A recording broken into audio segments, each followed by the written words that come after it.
Hey everybody, it's episode 337 of PodQuest. Hey. It's Wednesday, February 3rd, 2021. I am Chris. With me is Droo. Hello. And Walnut. Hi. How you guys doing? I'm doing alright.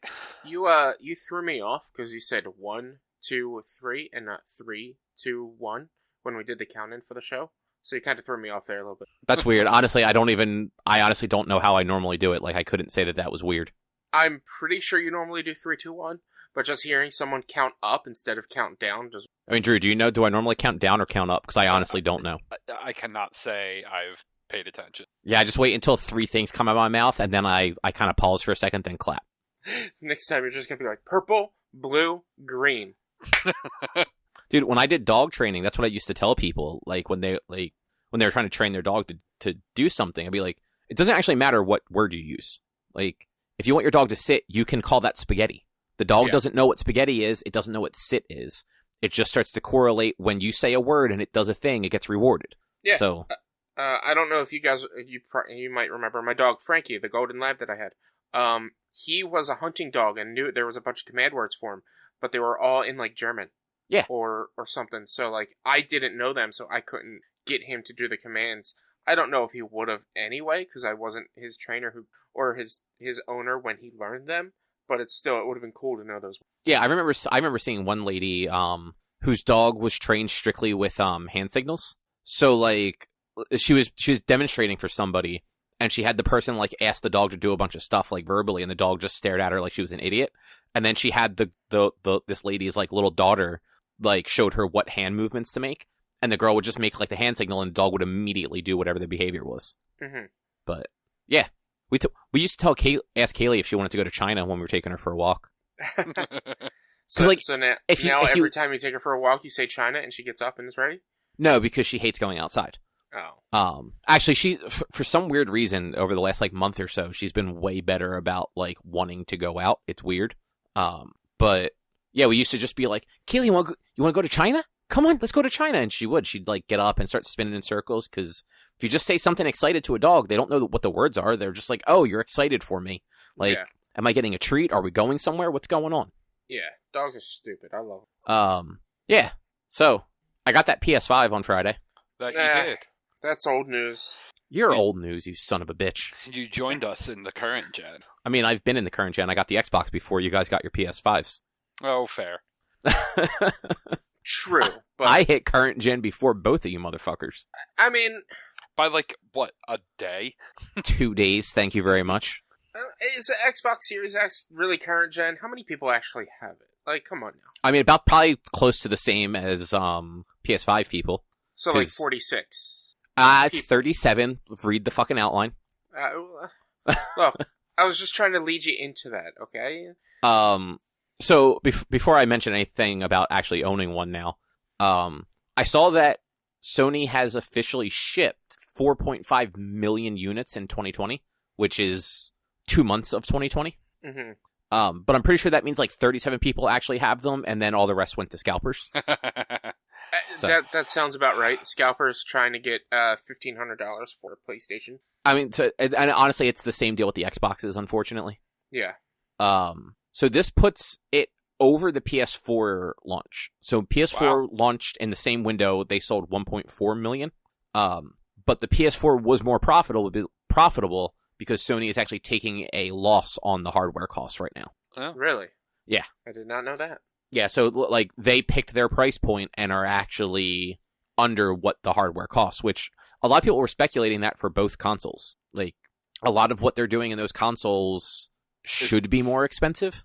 I mean, look, we were just talking about GPUs. Like, a 3080 is $700. Those consoles they don't have the equivalent of a 3080 in them, but, like, they have powerful GPUs in them. Like, they can do the ray tracing and the 4K and all that. Like, that stuff is several $100s alone. When you don't factor in the proprietary hard drives that they have and all that shit. Yeah. Like, a 500 gig SSD, I think, is still around, like, $200, depending on where you're buying it from. Probably a little more than that for some places. Like, I think, if you go into, like, Dell, let's say, and you're, like, buying, like, a new laptop, and you customize it for a 512 gig drive, I want to say that adds probably 150 to 200 on top of the cost of like the 128 that's usually standard. I mean, this Mushkin Enhanced Helix LM.2280 1 terabyte solid state is only $100. I have never heard of that and would not recommend using it. I'm just Yeah, you can go ahead and buy that for your PC you're building. yeah. Let's see, Samsung 512 SSD. Oh, actually, you know what? Like a Samsung drive is actually retails at 150. So they have come down a little bit, but those are also like your 2.5-inch drives. These consoles, I believe, are all. So the Xbox, I believe, is using M2 drives internal as well as expansion, and the PS5 is all fucking soldered onto the board, which is insane. Yeah, I mean, it's essentially a split apart NVMe drive. Yeah. Well, I think it's kind of like multiple of those, because I think there's like 8 chips on the board, and those M2 drives only have 2 to 4 chips on them, I think. Okay. 'Cause I think I want to say it's two small chips on either side. I could be wrong. That feels right from the times I've... But they may have done that for like buffering purposes, Mhm. having your space broken up over multiple flash storage means things can write to multiple places at once, and it's all connected anyway and super fast. So I don't know. I might just be making that up though. It sounds like you are. Look, man, you thought a video card was $1,200. Shush. I said $900. But Oh, that's right. close I said a PC was $1,200. Yeah. But yeah, so the PS5, while no one actually has them, has sold an amazing amount of units in a short period of time. And Miles Morales has actually sold 4.1 million units since it launched. I believe that launched the same day as the PS5, right? I'm pretty sure. Yes, yeah, I think it was. Yeah. So there's no indication on whether that was like PS4 sales versus PS5 sales. Because I know that. So that's the other thing I don't know. If you buy the PS5 version, will that downgrade to PS4, or is it only the other way around? No idea. Huh.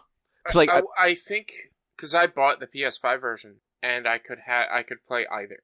You know what? I think you're right. I think I do have the option to download the PS4 version also. Yeah. Just thought about that, yeah. Yeah, the Xbox definitely made that whole situation easier by just having the smart delivery and just going, whatever console you're on, we're just going to give you what'll work. Yeah, well, we already know that PlayStation and Sony has never been good with ice, so... No, I have a complaint about that later, but that's not for right now. But either way, like, they're generally up year to year. Like, they sold more PlayStations this year than last year. They sold more games this year than last year. So that's good for games. Yeah. Because the more games sell, the more good games will get made, ideally. Like, but also the more bad games that won't sell. Yeah, but, like, I'm thinking more, like, from first-party studios. Yeah. Or even just, like, the AAA studios. Like, there will always be bad cash grabs from, like, EA and stuff like that and Activision. And there'll always be kind of broken indie games. But, honestly, a lot of indie games get a little bit of a pass because they're usually super small teams with minimal budgets. Yeah. It's more like your Cyberpunks that are fundamentally broken on the platform they release on. Oh, yeah, definitely. But as far as, like, PS5 impressions go, just real quick, I think the UI is not good. It's functional, but I definitely like the PS4 better.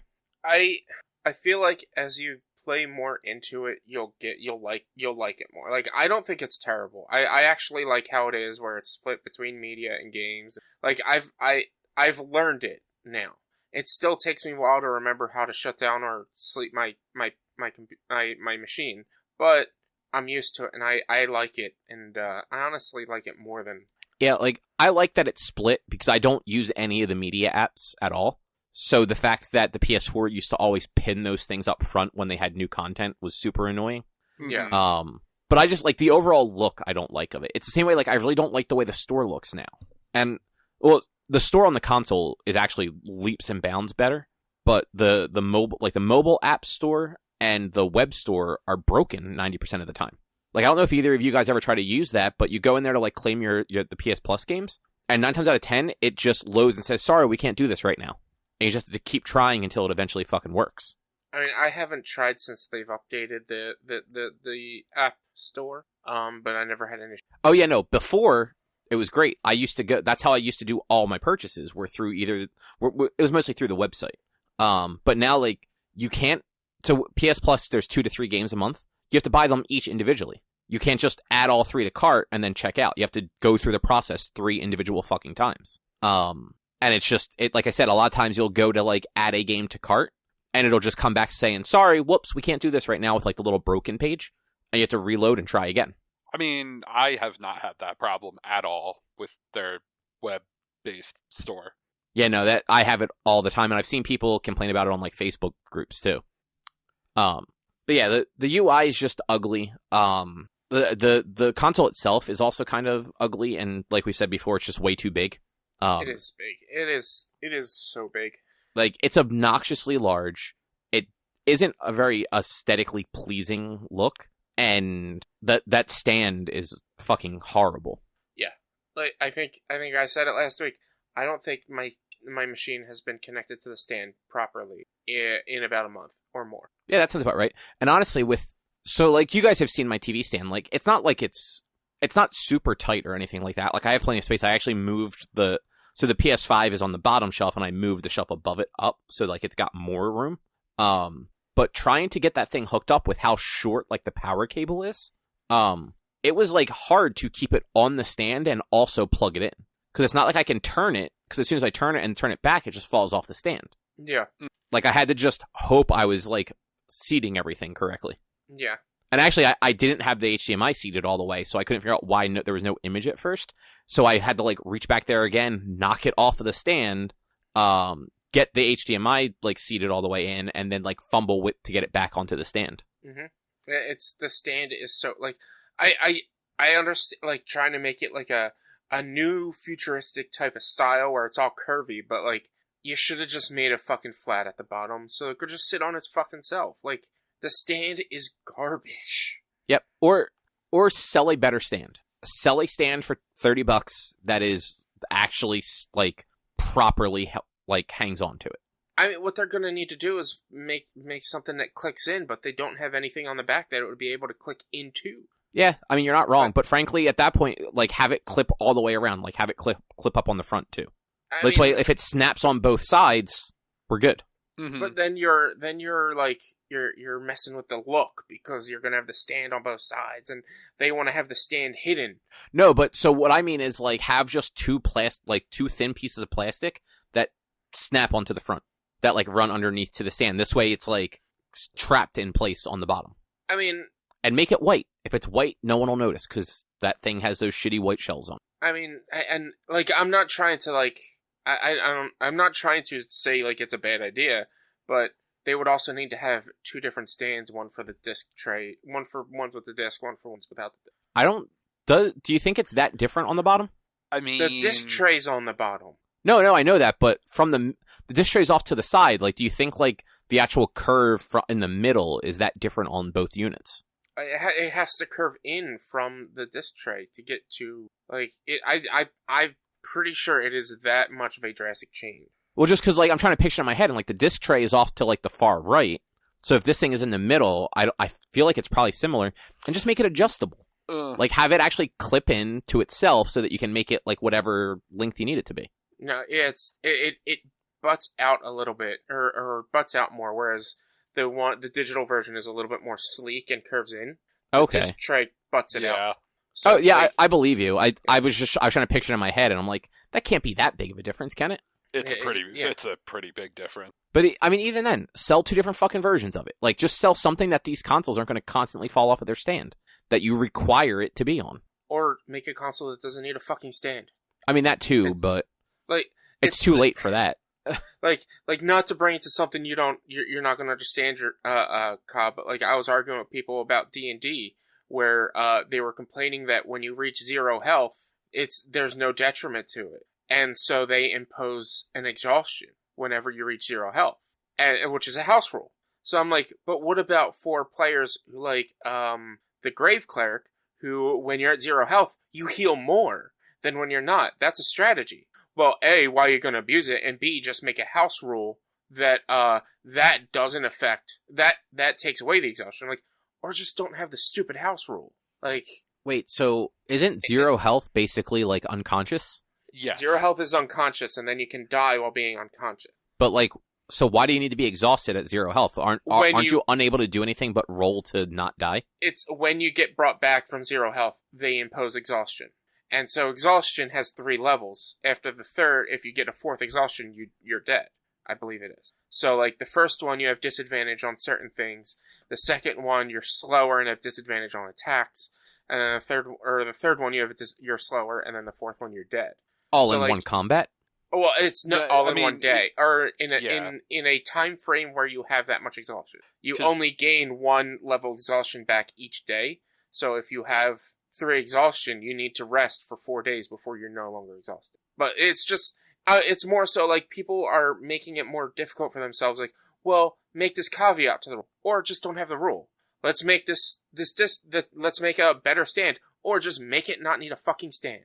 Yeah, so it's too late to not need a stand, because then everyone that does have them would have to buy a new console. But if they just released a better... I mean, honestly, at some point a third party is going to sell a better stand, and that will be one of the few situations where I buy third-party products. And Sony will put a cease and desist on that order as well, and say that it breaks warranty because... No, I'm talking about like a Mad Catz, which I know they don't really exist anymore, but I can't think of another company that does. Like, somebody that makes officially licensed third-party accessories. Yeah.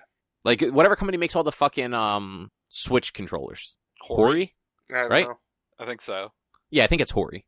But anyway, the only other kind of like negative thing I had about the console was the Wi-Fi issue I was having. It looks like I'm not the only one, so it might actually be like an issue with this batch of consoles. Because I saw somebody else post on a Facebook group that had just gotten their console too that was having basically the same issue, where like Wi-Fi would just randomly disconnect. It would randomly disconnect while playing a game and would be unavailable to reconnect to. And it wasn't just the one I was connected to, it was all networks disappeared. Yeah, that's definitely... That is... Hopefully, like, that's something that they can fix with a patch, and not like, oh, this set is faulty because something didn't connect properly, or the Wi-Fi card on all of these batches are broken. So it should be software, because the wireless card does work. Like, I can get a connection and it functions as long as I'm not in a game. Like, I was able to download Spider-Man, I think it was? Yeah, I was able to download Spider-Man on Wi-Fi. I just couldn't be playing a game while it was downloading. Yeah. But I ended up just plugging it into the extra port I had on my access point, and I haven't had any issues since. But it was super annoying, because I had to keep restarting the console every time it would happen, or I couldn't connect to the internet. Yeah. The good stuff, though, I like the DualSense. It's very cool. Mm-hmm. Doing all that stuff in Astro's Playroom, like to start it up and all, was neat. Like with the triggers and the zipper on the suits and everything. Yeah. Which, that whole zipper thing on the suits is fucking wild. Yeah. Like, Jesus. Even Erica was like, this is weird. It's super fast. I don't know if you guys have noticed this, but does the PSN seem like significantly better? Like, speed-wise? Like, downloads? Yeah. Yes. Okay. So it's not just me then. Yeah, because like I was able to download several games very quickly. Same thing with the system transfer. The system transfer took like 45 minutes to move. I think I had like 600 gigs or so that moved over. Mm-hmm. And the store UI, like I was saying before, is actually a lot better than the PS4. Like, I'm not offended to use it on the PS5. It's still not perfect though. Like, it seemed like searching and stuff wasn't awesome on there, but typing with a controller is usually not great, so that's not a big surprise. True. Mm-hmm. I also think Astro's Playroom is just delightful. I haven't finished it yet. I only played 2 of the levels and then started playing Spider-Man, but like it plays really well. All the little like PlayStation things are super cool. I look forward to playing the rest of the levels. I really hope that they like make him their new like flagship character type thing, or like maybe release like a more legit game with Astro that's not VR. Like it was so delightful. And the end of the game is so fun. I loved it. Like, the final boss, so awesome. Oh, is there like a boss? Yeah, just when you get to it, you might find it just as fun as I did. Or I don't know. It was really cool, because it's kind of... I don't want to say anything, but it was fun. It was. Oh, I guess there was a boss fight so far. Sorry, I was trying to think. I'm like, I haven't really had any boss fights, but there was that the dragon in, what was it, the GPU level? That was like, that you had to take out with the bow and arrow. Like it was like a stone dragon coming out of a mountain. Right. Yeah. I mean, forgot there's not like a lot of stuff like that. The game is primarily a platformer and not as much a combat game, but like it is. There's still like there is a final boss, and it just what it references and how it goes, how it plays is just really. It's a lot different than the rest of the game. I think. I think that, like, the whole thing is actually really fun. The only parts that were not even annoying, but just like not as fun, were some of like the suit mechanics with the motion controls. The one I hate the most is the monkey. Yeah, I could see that. Like, I didn't hate the monkey, but some of the stuff where like you had to like the bars where you have to spin him around, you have to keep the controller so perfectly straight while like spinning it, or he like slides all over the fucking bar. Mm-hmm. Yeah. Are there more than two? Like, I've seen the monkey and the frog so far. There's a monkey, the frog, the rocket ship. Yeah. And the ball, right? Or was that just there's a ball. Which Okay. the ball was pretty fun. You used the trackpad to like push it in directions. Okay, yeah. Oh, okay. Yeah, that sounds like it could be cool. And the rocket ship, you use the trigger buttons to control the left or the right thruster, and then Oh, kind of like the opening of the game when you when they're showing you the controller. Yeah, and I can't remember how you move. I don't think it's motion. I don't remember. I don't remember though. I don't remember. I mean, I feel like like a rocket ship might, like, depending on what gravity's like, at least, might not be as bad for that, like for motion controls. But like the monkey in particular was just super annoying with having to like tilt the controller back and forth to like grab each handhold. Mm-hmm. The frog wasn't as bad. It was just slow going because you had to tilt and then hold and then let go. And I like just running around as Astro and doing stuff. Yeah. Though some of those enemies are like, it's easy to die on some of those enemies when you don't know what they're doing at first. Oh yeah, when like the ones that like slam down or have electricity around them, if you don't realize that's what they're doing, you're gonna die. But after encountering them once and maybe twice, you're like, oh, you know this character. Mm-hmm. Yeah, as soon as you start seeing people with the plugs on their face, you realize like, oh, they're going to do some sort of electricity. I need to get the fuck out of Dodge. Yeah. It's such a like a delightful and just like wholesome game that like I kind of want to go back and I never got everything. I didn't platinum it, so like I kind of want to go back and do that. Yeah, I don't know if I'll platinum it, but I definitely want to try and find all of the PlayStation stuff, which is probably close enough to a platinum that it's worth just platinuming. I'm pretty sure.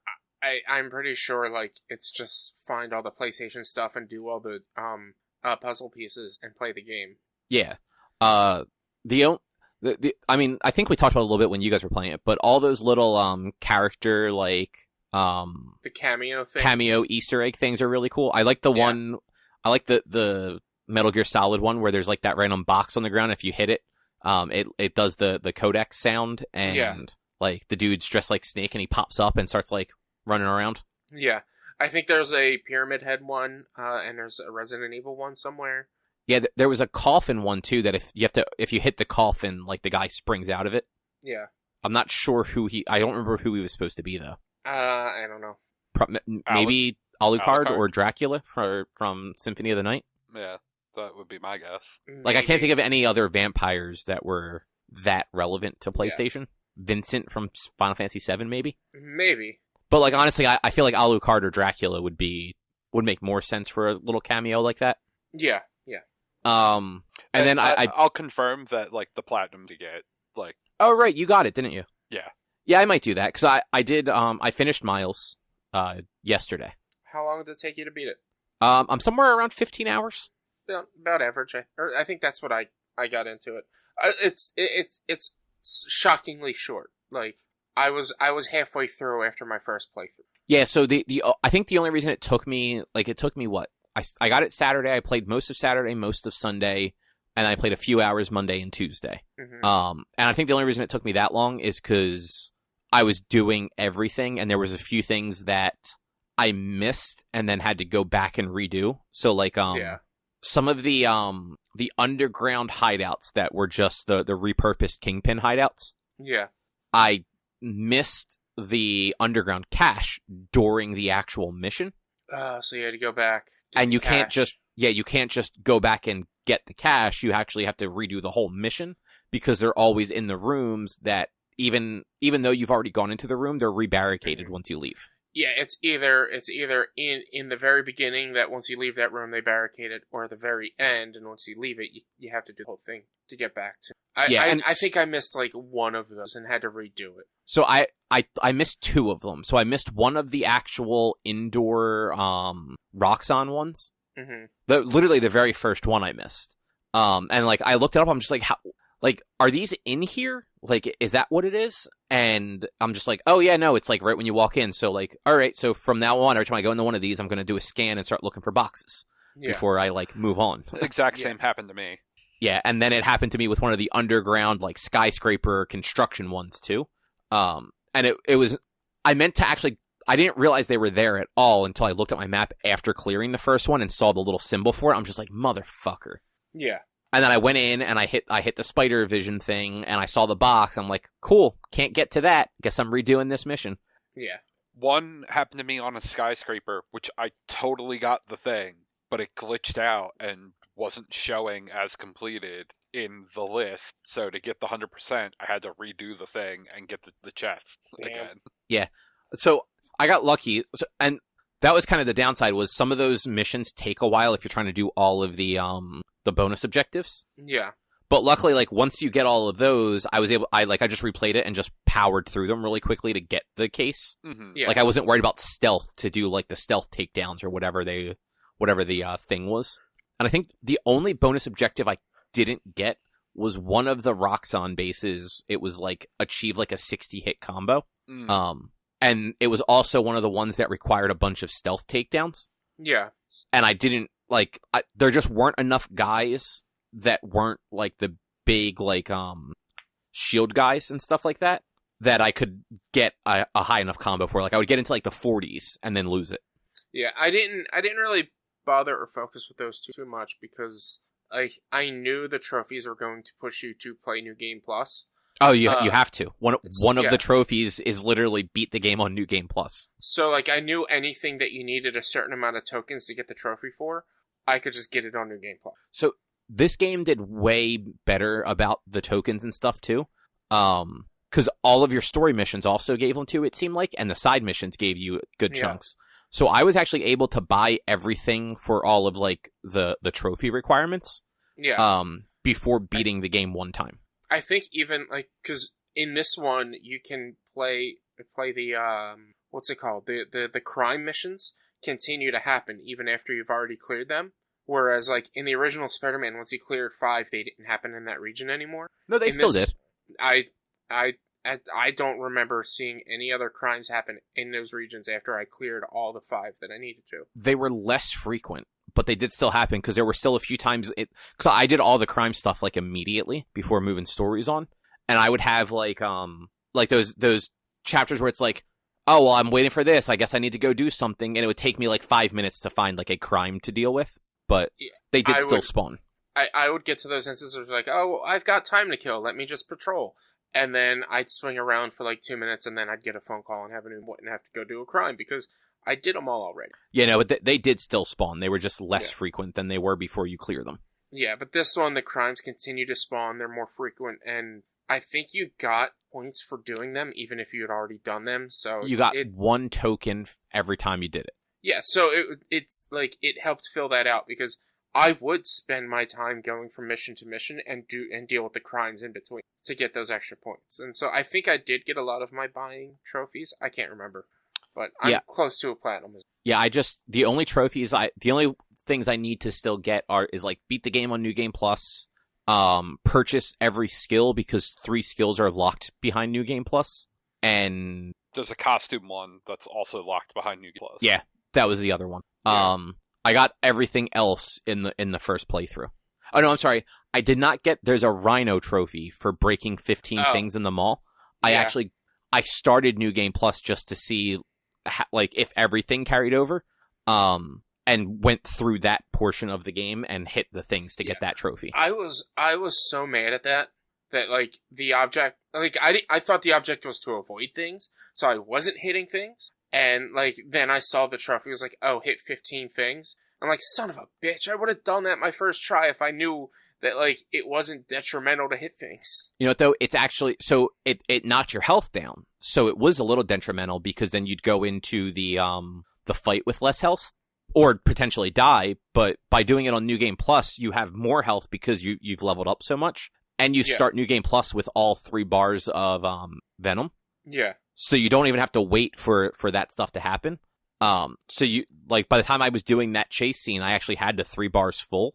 So I was able to just keep healing myself as I ran into things. Yeah. But yeah, like, I am not a fan of the beat the game on New Game Plus thing, but it's such a short game that if you do everything else before in, like, the first playthrough, you could theoretically get through the New Game Plus in, like, 5 hours or so. Yeah. So I'm probably going to do that probably, like, maybe over the weekend or something just to get the platinum because it is pretty easy. And honestly, like, if I get bored with it, I can always just drop it down a little, like, drop it to easy or the story mode and just, like, mainline through it just to get to the ending. Mm-hmm. And I don't know if you saw or if you got it. One of the the one other trophy I need to get is achieve 100 hit combo. The last skill for the camouflage route is actually one that anytime you camouflage, it stops resetting your combo meter, and you also get double combo points for every hit you land while camouflaged. Okay. So it's a real easy way to just, like, camouflage, punch a bunch of people.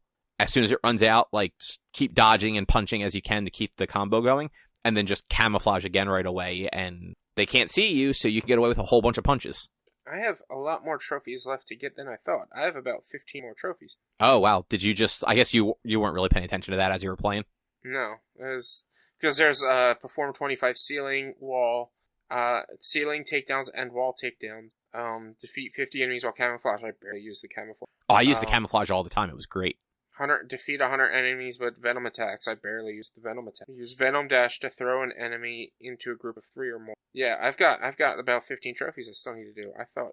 Yeah, some of those were very, like, I actively did them, like the defeat enemies with, like, the venom attacks. Like, you may have used a lot of venom attacks, but it may not have been actually defeating the enemies. Mm-hmm. Because, like, I used them all the time. Just like the venom jump was a great way to, like, surround yourself with enemies, especially like especially the underground people with, like, the swords and stuff that, like, would block you, and just launch them all up into the air and disarm them for a minute. Yeah. But a lot of times that attack doesn't actually defeat them, so that doesn't count as a defeat with a venom skill. Mm-hmm. And yeah, the same thing with some of the, like, there's one where it's dash an enemy into 3 people, I think you said. Yeah. A group Yeah, like, of 3 or more. That one you have to very purposely set up because you have to make sure it's, like, in a situation where you're going to knock one person into 3 people. And there's another one where it's, like, venom dash and then venom punch or something. Like, you basically have to do 2 of them back to back on the same person. I think I have that jump one. then dash. Yeah, there you go. And, like, I would have never done that on purpose because I barely used the venom dash unless I had to. Like, I used the jump and the punch the most. The camouflage is... So, the cool thing with the camouflage is if you go into, like, any of, like, the stealth missions, you can just camouflage and then just use the web strike takedown, and it keeps you in stealth, and it also raises that defeat enemies while stealth counter. Yeah. I think actually doing, like, any of the takedowns, because I was doing a lot of, like, the wall and ceiling takedowns while stealthed, because I wasn't waiting for them to be safe. I was just taking people down just to clear rooms quicker. And, like, it alerts everybody, but they can't find you to shoot at you. So Yeah. You're theoretically safe. That game was really good, though. I liked it a lot. It was. It was, like, just the right amount. Like, honestly, I think, like, the 15 hours were, like, just right, too. Oh, yeah. It was coming from someone who just played a game not expecting it to be as long as it was. Yes. Miles Morales, perfect length. Yeah, like, it was fun. The story was a lot of fun. It played just as good as I remember 2018 Spider-Man playing. Like, I wouldn't have minded it if it were a little bit longer or on the longer end of a game, but I really liked the length of it, and like how much openness the world had, even though, like, it was only a 12 to 15. Yeah, because they if you played the 2018 game, which, Drew, like, I know you didn't yet, but, like, if you played 2018, like, you know that city already. Like, it took me a couple minutes to just kind of get back into like the swinging habit and all.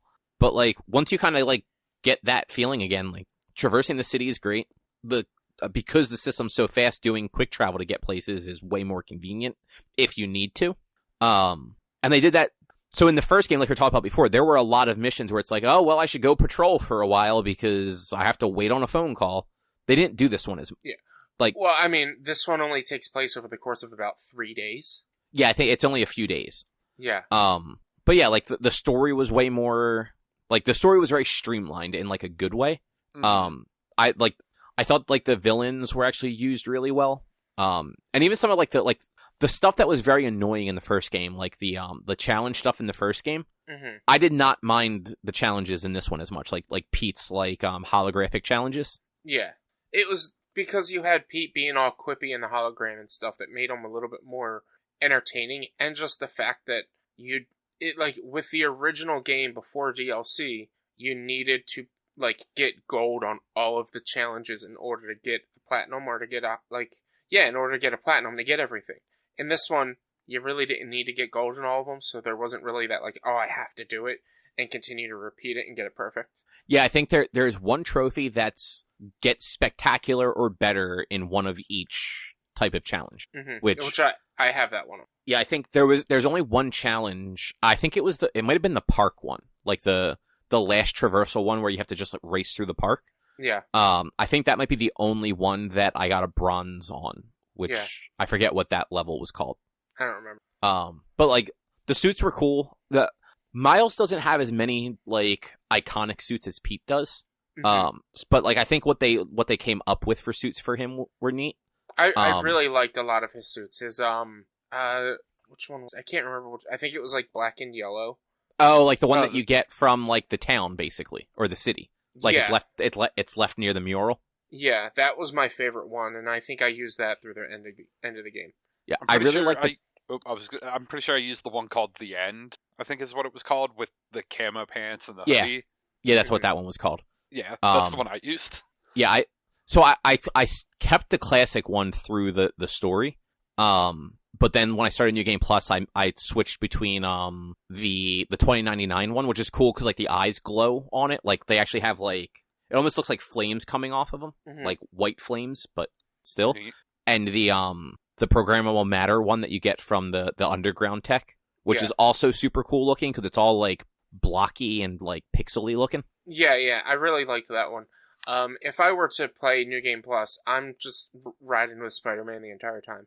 Oh, with the cat? Yeah, the cat costume. Did either of you use the Into the Spider-Verse costume? I did a little bit with I put the I actually put the mod onto a couple different suits, and it looked the coolest on the animated suit because they were two different ones. Mm-hmm. So because the Into the Spider-Verse one was just the Spider-Verse model, but on like the same like character model. And then the animated one was similar to Into the Spider-Verse, but it was like the actual like cell shading the way they did in 2018 game, and putting that Into the Spider-Verse mod that like makes Miles move at like a different frame rate looked really cool on the animated one in the game. Yeah, like I put on the Spider-Verse suit for like 20 seconds, and that frame rate difference fucked with, and I was like, I cannot use this. Oh yeah, I couldn't leave it on for long, but it was still just a really cool effect, and the fact that you can throw that onto any of the suits is pretty cool. Yeah, that's pretty sweet. I didn't even really try that one, so I don't remember. Yeah, if you just unlock it, because like all the suits, when you unlock it, you get the mod for it, so you can just throw the mod onto any of the suits, and it does do like the cool frame rate thing. Yeah. I thought the villains were used well. I thought like the Tinkerer was a good villain. I don't want to spoil anything for people that haven't finished it. I don't know did you guys have subtitles on? Yes. Probably, yeah. So I don't know if either of you caught this. And I might just be making it up even. But I'm pretty sure at like the end of the game when you're having like the final big fight, the subtitles actually change the name. So when you're having that fight, like early on I want to say, and at the very end of it, it's the person's name.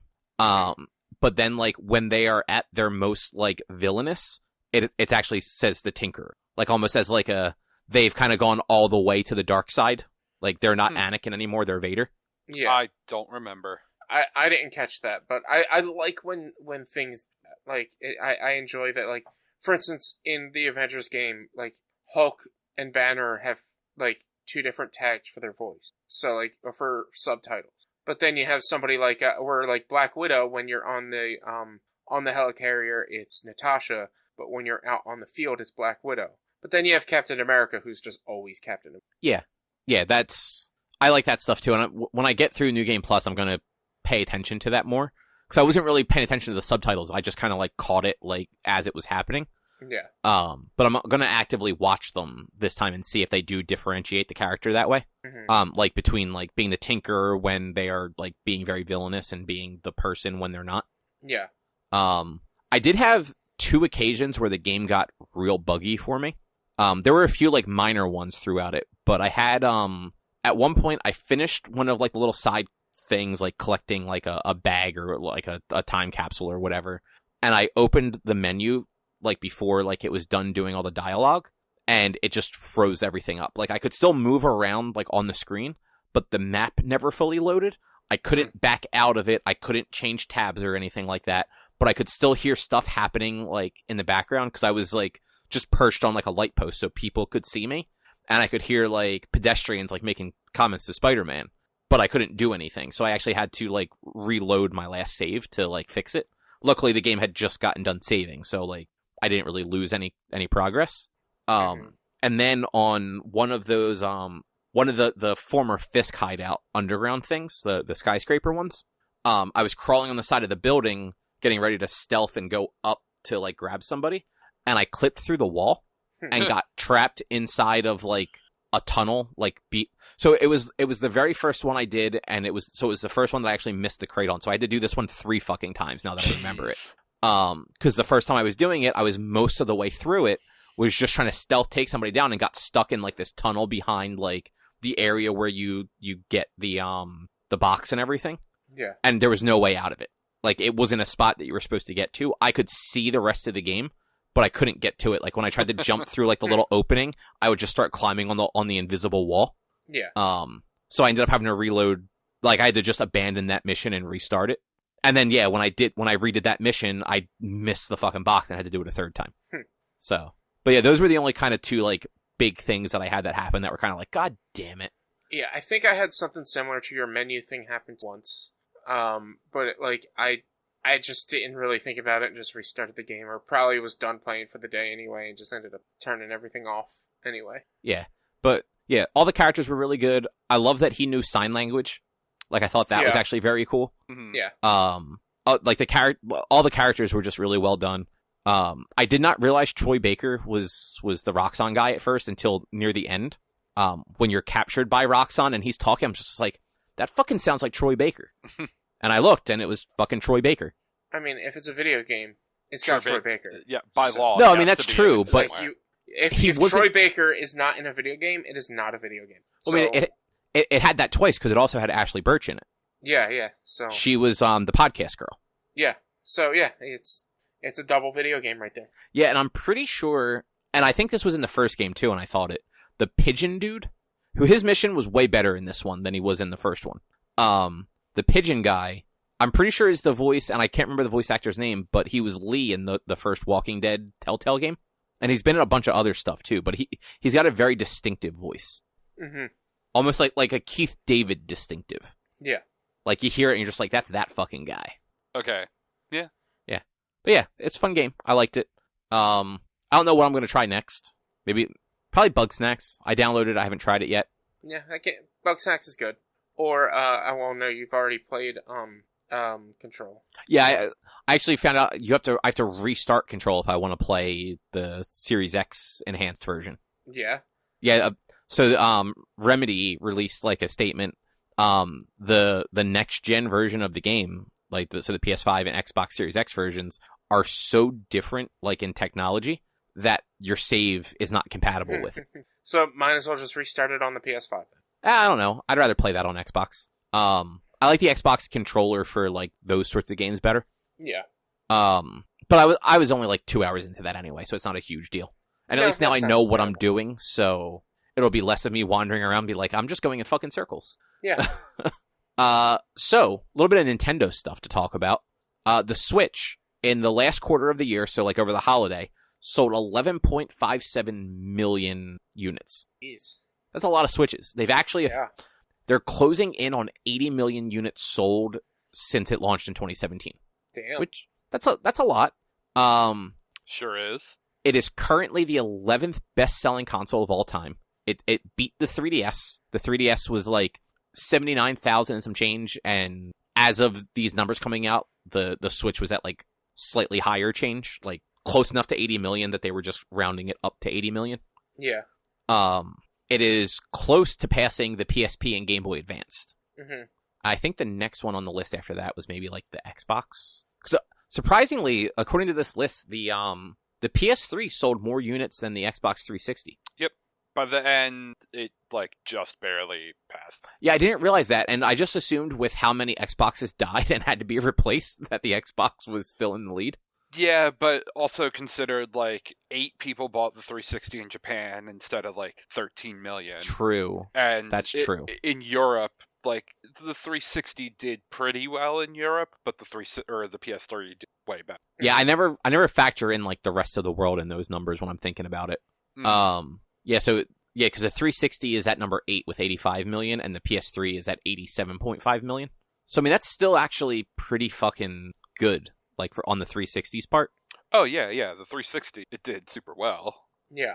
Granted, like the top selling stuff, like the PS2 sold 159 million units, or like the DS sold 154 million. Like, I don't know that a console is going to get that high anytime soon, but the Switch is for being almost 4 years in, it's doing pretty fucking well because the PS2 sold for 10 years to reach that milestone. Actually, the DS hit it a lot quicker because when the DS was discontinued right after the 3DS launched, I think, right? Probably. Yeah, so I mean the DS sold 154 million in 6 years ish, 7 years. Good on it. But they also released some game numbers. Mario Kart and Animal Crossing both crossed 30 million units sold. So Mario Kart 8 Deluxe and Animal Crossing New Horizons specifically. And then Breath of the Wild and Pokemon Sword and Shield each crossed 20 million units sold. With Sword and Shield is apparently the best-selling Pokemon game since Gold and Silver in 99. Doesn't surprise me. Yeah. I'm actually a little surprised at that. I'm surprised that Pokemon hasn't sold as well as Gold and Silver in 20 years. Yeah, especially just consider what we just said about how the DS had 154 million console. And fuck, how many games came out on the Platinum, Diamond and Pearl, and then Platinum, Black and White, Black and White, and Black and White 2, and then Soul Silver and Heart Gold. So 2 generations and a remake were all on that platform. Yeah, I feel like the DS numbers might be inflated because they had a bunch of different kinds of special types of DS. Which sure, probably but feeds still. into that 100 million. So like, yeah, 100 million people could have bought it, but like, I mean, we have 80 million people who bought the Switch, but only 30 million people, or 20 million people bought the 2 Pokemon. Were Gold and Silver color only? No, they were. Crystal was color only. Gold and Silver was the last one that stretched both. It supported color, but would run on the original Game Boy. Gotcha. Yeah. But at 155 million though for the DS, like yes, they not only did they have special editions, like they had multiple variants because you had the original, you had the Lite, you had the DSi. Yeah, and that raises like is it just the DS or is it all those variants? It's as all well? those. Yeah, it's everything, but like every console's had that. Like the PS3 had 5 iterations, the 360 had a bunch, the PS2 had 2, I think. It was just the fat and the slim. Yeah. The Switch has 2. Like I like outside of Droo, who like they bought a Switch Lite, but then got the regular Switch later, and now they both have them. Like there are definitely people out there that like had a Switch Lite or had a regular Switch and wanted a Lite and now own both. Yeah. But I'm not that surprised that like there's that big of a discrepancy between like 80 million Switches versus 20 million copies of Pokemon. Oh no, that's like a pretty high attach rate. I'm honestly a little surprised it's only 20 million for Pokemon because I know there's a good number of people out there, probably not over a couple million, but a good number of people out there who buy both versions to get both, to get all the exclusives. And Yeah, but honestly, like, that's probably the 20 million people. Yeah, that's how it got to 20 million over when all the games in between gold and silver and this didn't, you know? Yeah. But anyway, yeah, so Nintendo's doing pretty well. They also commented saying that they don't plan on releasing an upgraded Switch anytime soon. That doesn't shock. So that's kind of a confirmation that there's definitely going to be an upgraded Switch. It's like a confirmation without confirming. Yeah. Like, you didn't say you're not working on one, you just said you're not releasing one. Yeah. I mean, we'll probably maybe get it next year, which would, you know what? Yeah, that wouldn't be too bad of a deal to get it next year. Get an upgraded Switch, but... Yeah, 5 years into it. Yeah, which usually console lifetime generations are what, like... 8 years, give or take. 8 years. So maybe they might try to push it a little bit by doing this upgraded version and maybe try to get like 9 or 10 instead of 8. Yes, but also do you run into this weird, like, kind of bullshit they tried to do with the new 3DS where some games only work on the new Switch? And then other games are just compromised and run like fucking garbage on old Switch. And honestly, even with that, they floundered real bad on that one, because I think there were only a couple of games that were new 3DS only, and then nothing else really took advantage of it being more powerful. Yeah, right. Not a lot of games actually took advantage of that new DS. And then if you're not going to take advantage of it, what's the point? Yeah, unless there was something else about it, like a better screen, a bigger screen. I mean, like, because they kind of went the other way with the Lite. Like, the Lite is the smaller, thinner, more quote-unquote rugged version of the Switch. But yeah, like, if they were to go the opposite direction and be like, here, this one is a little bit bigger and plays better docked. So, like, maybe keep this one attached to your TV most of the time for your games that you want to just, you know, better frame rate. Because, I mean, honestly, if you look at a lot of games now, like, they have those options in them where it's like, oh, do you want to toggle on, like, performance or frame rate if you're on a console that supports that? Mm-hmm. Like, that wouldn't be so bad. It's like, oh, your console supports a higher frame rate or fidelity or something like that. Like, yeah. Would you like to turn on HDR? Yeah. Do you want ray tracing on Mario's face? Yes, I do. I mean, come on now. Of course. What if they just make a Switch that only can be played on the TV? That's called a PlayStation and Xbox. I mean, they made a Switch that can't dock. So I mean, you're not wrong. Switch that doesn't undock. Have you ever tried putting the Switch Lite into the dock just to see if it fits? It does not. Okay, I wasn't sure. That is really weird. I wonder.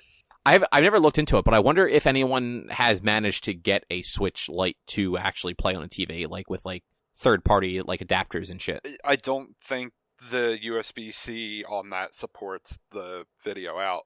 I mean, it probably doesn't, but people are crazy. Like, people were modding 3DSs to fucking plug into PCs for streaming. Yeah. So, but Richie, you finally finished Age of Calamity. Oh my god, yes. 20 fucking years later.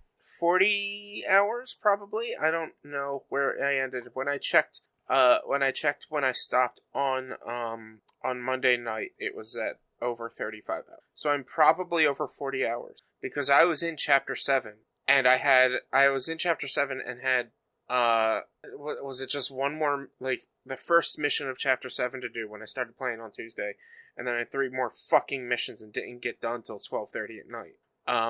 It's a fantastic game. It's so fun. But it is probably about 25 hours too long.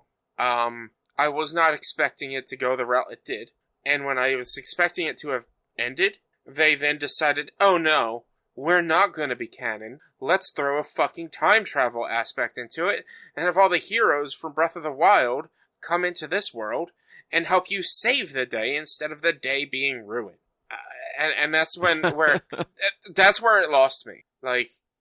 That's where I was kind of just like, this is not what I was wanting or was expecting. I didn't want this we save the day story.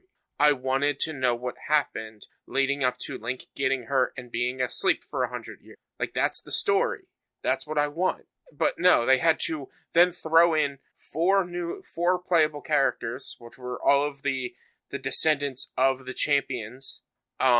Wait, they're descendants of the champions, not the champions themselves? Well, so you had the champions from the current time, who died inside the divine beasts, and all the they're not even champions, but everyone you speak with, Riju, from the actual, okay, yeah, I see what you're saying. Yunobo, from the original Breath of the Wild, they all came back from the future to save their ancestor, and I was just like, this is not what I wanted.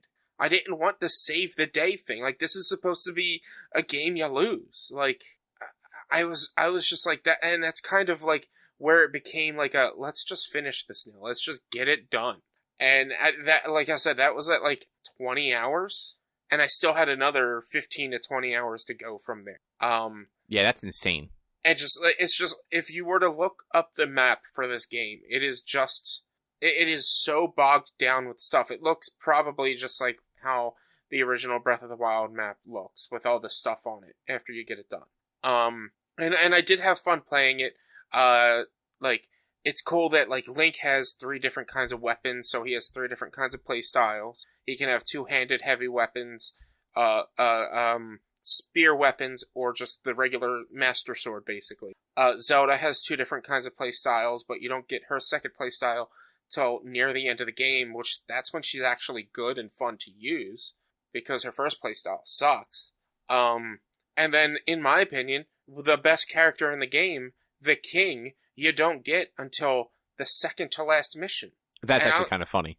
I was so mad. I unlocked the king, and I'm like, this guy is so fun to play as. Wait, the king, the one who teaches you how to use all the tablet stuff in the beginning of the original?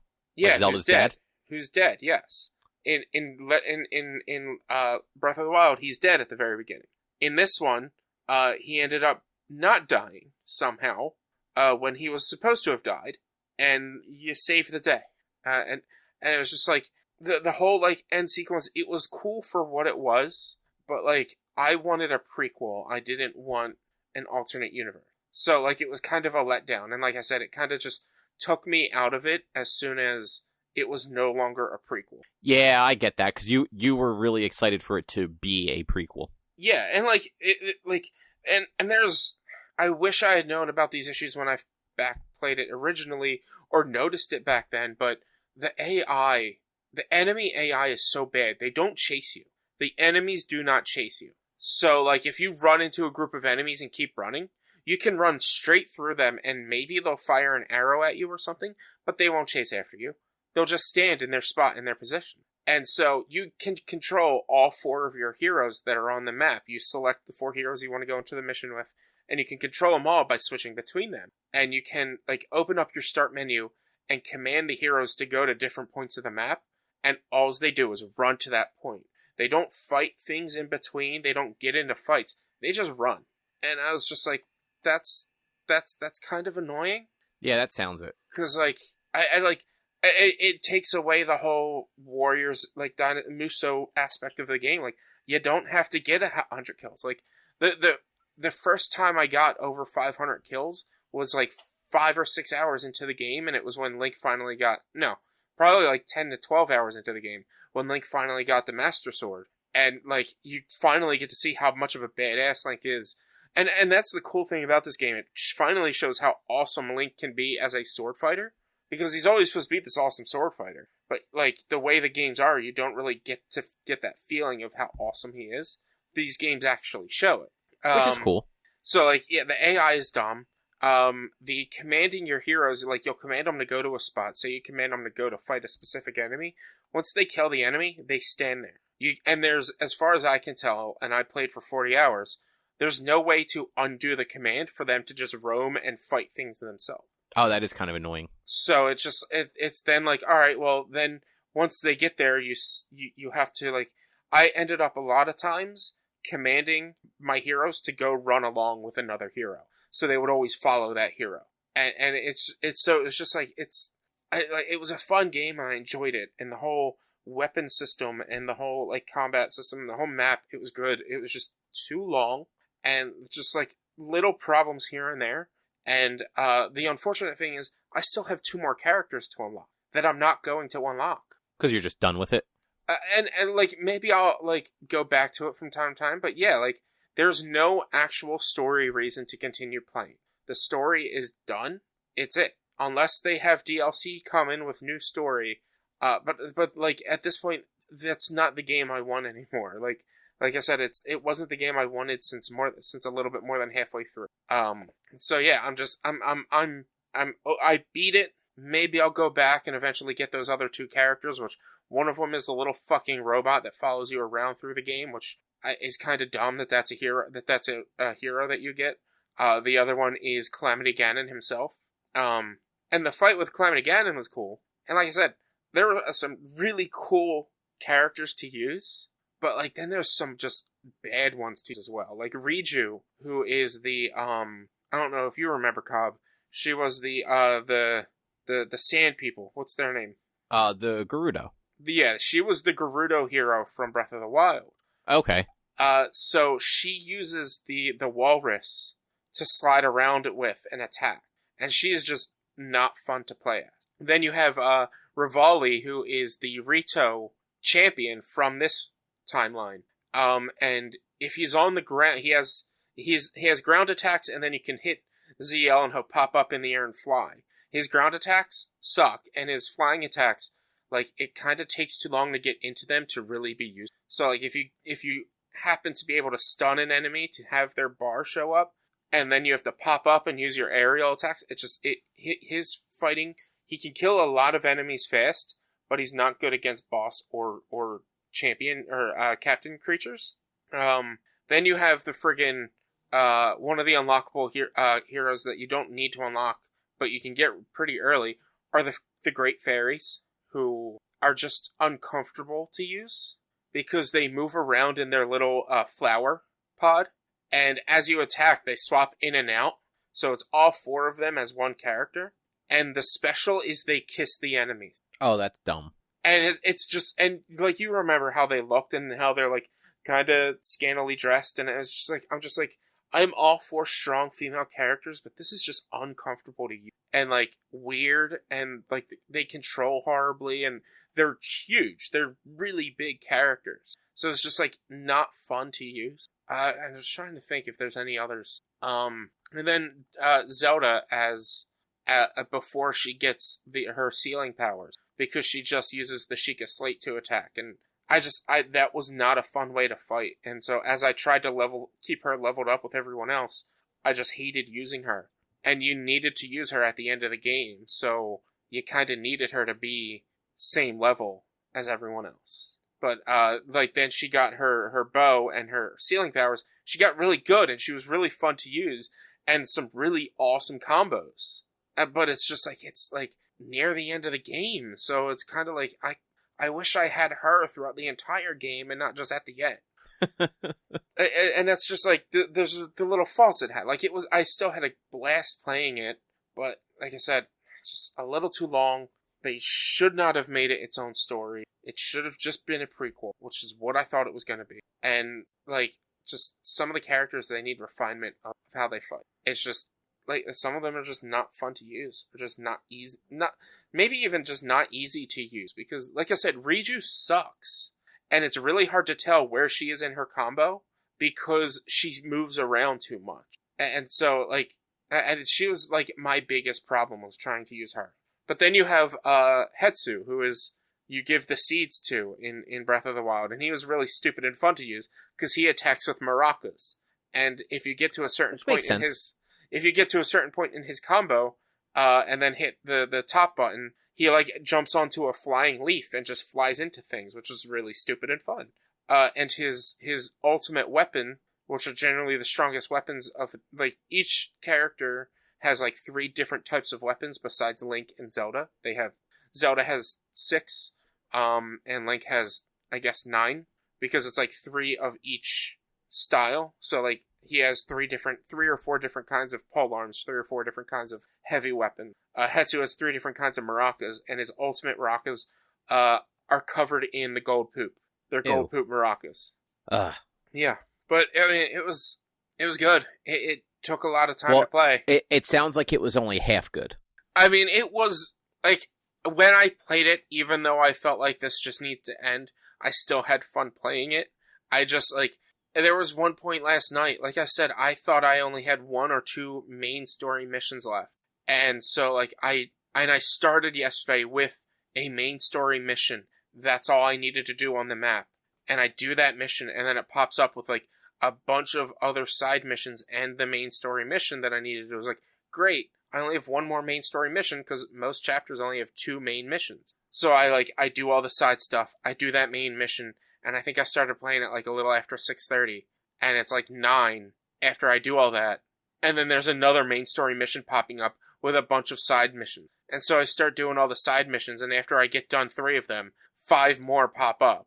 And after I get done those, another 4 more pop up. And I'm like, what the fuck is going on? Yeah, that does seem like they were padding the game to be especially long. Mm-hmm. Yeah. And it's like, yeah, I didn't have to do all the side missions, but at the same time, like, that's what they're there for. Might as well do them, because if I don't do them now, I'm not going to do them.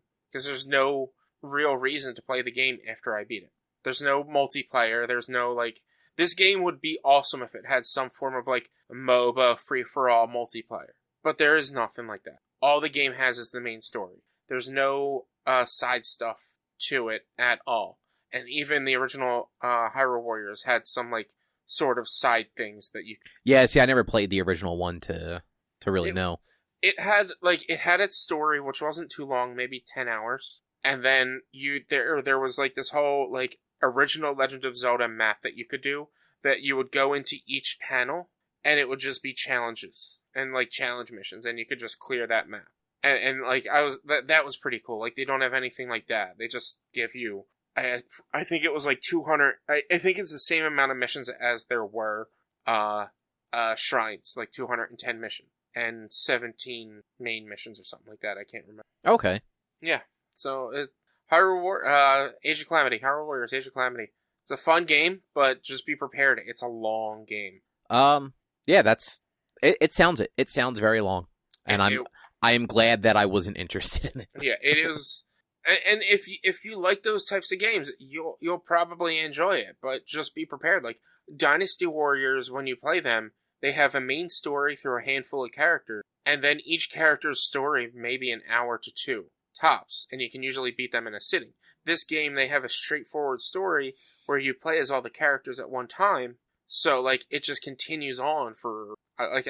I'm usually a pretty quick gamer, although thorough, and I think How Long to Beat had this at like 36 hours, and I'm at 40, and I still haven't completed everything, because there's all the post-game stuff. Okay. Well, we are going especially long today, so let's jump into the next thing. Uh-huh.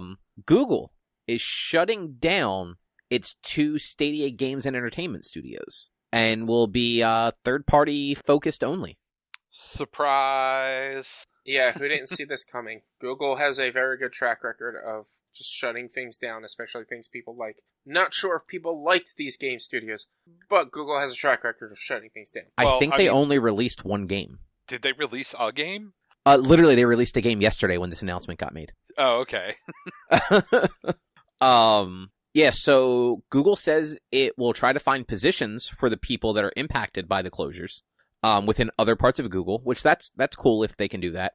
The source for Kotaku that told them about this said it's about 150 people that are going to be losing their jobs right now. So hopefully Google can kind of incorporate them into other parts of the company if those people wish. Mm-hmm. The thing that I kind of found funniest, Google, Phil Harrison in particular, cites the successful launch of Cyberpunk 2077 on Stadia as one of the reasons behind the move. And that has got to be the only instance of anyone claiming that was a successful launch. I understand the joke you're trying to get at, but I feel like that mostly means that like Cyberpunk 2077 ran best on Stadia and other PCs. Yeah, no, I mean Stadia was one of the few places where you could play it. And I think it's funny that Google Stadia is the only platform that can claim it as a successful launch, because even the PC had problems. Yeah, it's insane. But yeah, like this is why I don't think they're going to be getting rid of Stadia for a while. They're going to let that last to live to see if it will be a viable revenue stream for them. But like, yeah, it is crazy that Cyberpunk 2077's only successful launch was on Stadia. Yeah, like the thing I don't get is if they're not putting out first party content, are they going to be paying third parties for exclusive deals? Will third parties be willing to get into bed with them like that? Because if you think about it, like Stadia does not have that big of a user base. Like, how many people are going to buy the next Assassin's Creed on Stadia if they have an Xbox or a PlayStation versus just buying it on an Xbox or PlayStation? And like, how much of a cut of that sale does Google get to make them maintaining that infrastructure worthwhile? Yeah, I mean, right now they have the Stadia Pro, which I don't know how much money they're getting from that. But, like, it seems like it is a very viable source of gaming for people that are on a relatively limited income. Although you still have to buy the games, you don't need the console, you don't need the state-of-the-art machines. Like, I'm working on building a new PC, but if I were to go through this and see what games they have that are also on PC, if it's worth it, I might just think about buying the games on Stadia and not having Stadia Pro. But then you can only play with people that are playing on Stadia in most cases. Yes, absolutely. But like, I don't know. I kind of wish something like this would get big enough to where it would be reasonable. But I also, like I said earlier, Google has a very strong track record of shutting things down that people like. They've done it with Allo, they've done it with Hangouts, they've done it now with also Google Music. Like, things that people like and work, Google will shut it down. So I don't trust that spending $60 on a game on Stadia, I'm always going to have access to it. Yeah, and I mean, so that's part of the problem. The other part of the problem with a cloud-based solution like this that is only cloud-based is just in the U.S. alone, there are plenty of parts of the U.S. that do not have reliable high-speed internet. Yeah. When you stretch that out into the rest of the world, like, Australia has some of the worst internet infrastructure anywhere. Mm-hmm. Like, outside of, like, actual, like, third world countries and stuff like that. Like, internet apparently in Australia is incredibly expensive and ridiculously slow. Yeah. And then if you look at, like, the U.S. right now, like, Comcast is borderline monopoly in most areas. Mm-hmm. Like, they actively pay municipalities to not allow other companies to run lines in their territories. Yeah. They are now imposing a data cap of 1.2 terabytes, which is a lot of data, but that's not a lot of data if you're streaming games all the time. Like, if that's your only way to play games on your PC, or, like, if that's the only way you're playing games, like, you're going to hit your data cap every single month and then have to pay extra money. You won't necessarily because you're on Verizon, and I don't think they have a data cap like that. No, I don't think they do. But, like, if Droo or I did it, we'd be fucked. We'd have to pay, and we'd either have to get one of their shitty X-Fi boxes and just pay for the unlimited data, which is super expensive, or pay extra money every month to play games that we're already paying to play. Yeah. And Stadia Pro is not a good deal from what I've, like... No. It's 3 mediocre at best games a month, and that's all it is. It's just rotating those games. It's not like those games are always available afterwards. Yeah. Mm-hmm. It's not the best. Like, I had it for a month because I signed up for free just to get the controller. And honestly, at this point, I'm kind of just, like, crossing my fingers that, like, Stadia goes under, and I figure out a way to use the Stadia controller as a PC controller. Can you not wire it? Nope. No? Really? Nope. It's a Wi-Fi controller.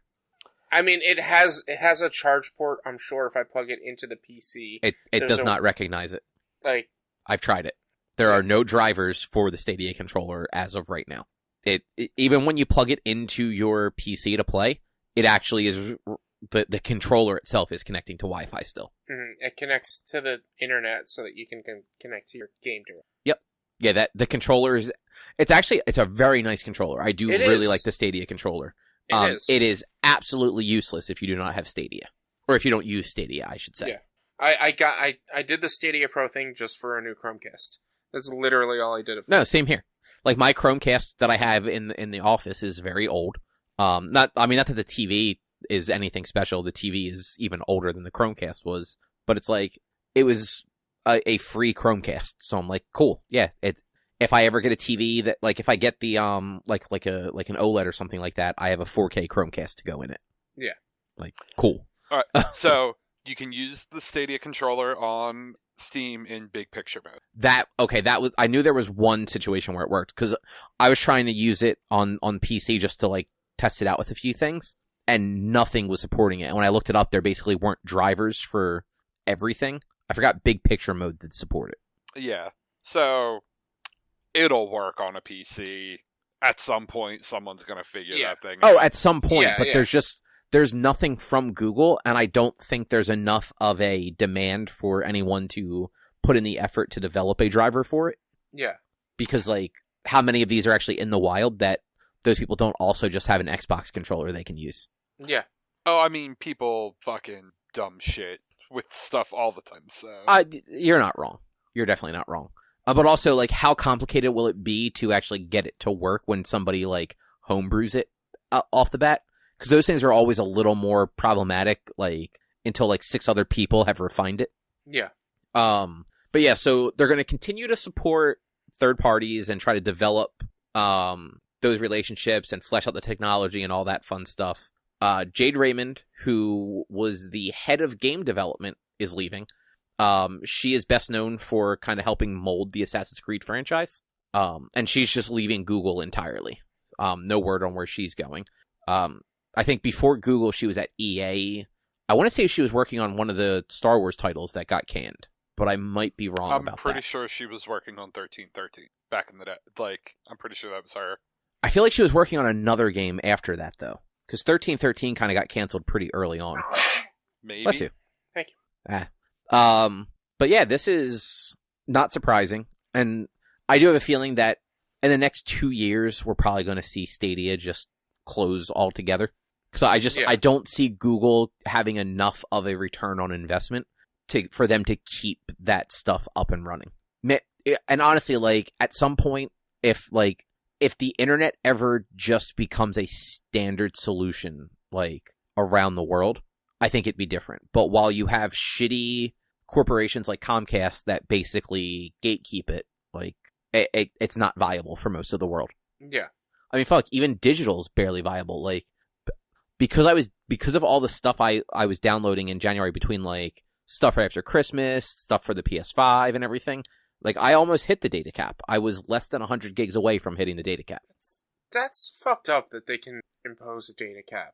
Well, it's also, they're imposing a data cap during a pandemic when 90% of the country is working from home. Like, 90% of people that can work from home are working from home. Yeah, like, that is just fucked up in general. Like, you're already paying them like $150 a month or whatever, I don't know, to have internet and cable and whatnot and blah blah blah. Like, all I use is the internet to watch TV and shit. If I had a data cap, I'd probably hit that so fast. No, I mean, because that's all we have too. Like, look, a lot of our data is that in a month. It's probably between 300 to 500 gigs a month is just streaming apps. That's like, it's insane that, like, you have to think about, oh, can I stream this today? Can I actually watch my show today? Because my ISP is forcing me to limit how much I use them. Like, fuck you, Comcast. You're a fucking... Yeah, look, no ISP is particularly good,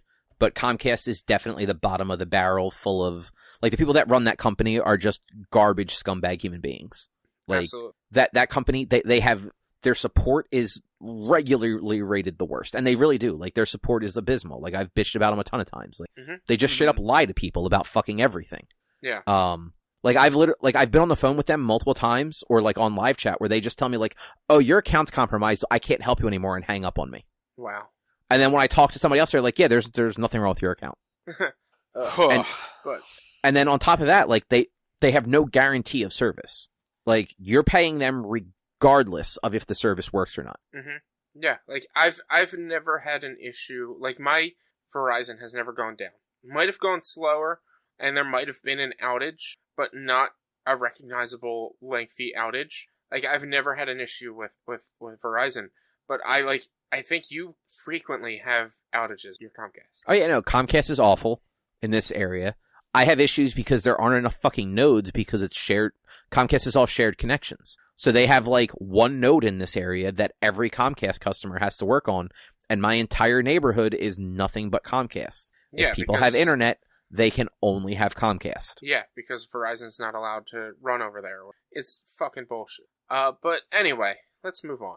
Yeah, so you played a game called The Forest. Yes. Never heard of that. It is a PC game. I don't know when it came out, actually. What a nerd. It probably came out quite a while ago.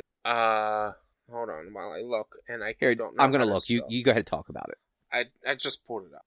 It came out in 2014, actually. Wow, I thought this was not as old as that. I don't know. The Forest survival horror game says 2018. And I have initial release date May 30th, 24. According to. Is it a survival horror game? Yes. Is it developed and published by End Night Games? Yes. Yeah. Okay, so it had a 4-year-long early access beta, and the game was officially released on Windows and PlayStation 4 in 2018. Okay, so still, like, I'm actually more shocked that my PC can run it with no problem, because its official release was 2018 with all the updates, whereas the 7 Days to Die, my PC can't run it anymore because of RAM. But yeah, it is a survival horror game, not a survival horror.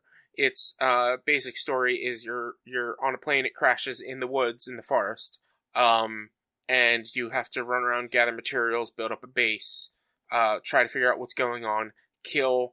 I think everyone just calls them cannibals, but like there's some weird mutant things going on.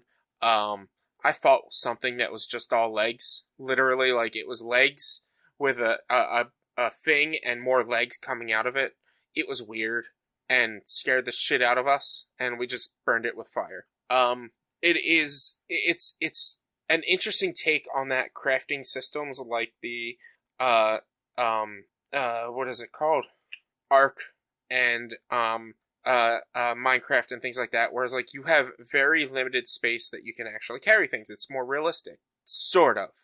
For instance, if you chop down a tree, you'll get like 3 logs from that. You can only carry 3 logs, so if you chop down like 5 trees, you have to grab the 3 logs, which you hold. They don't go in your backpack, you actually hold the logs. And if you want to fight or attack, you have to drop all 3 logs to grab your weapons to fight it. But there are different things you can make, like sleds and stuff that you can load up and push to get back to your base if you're trying to transport a bunch of things.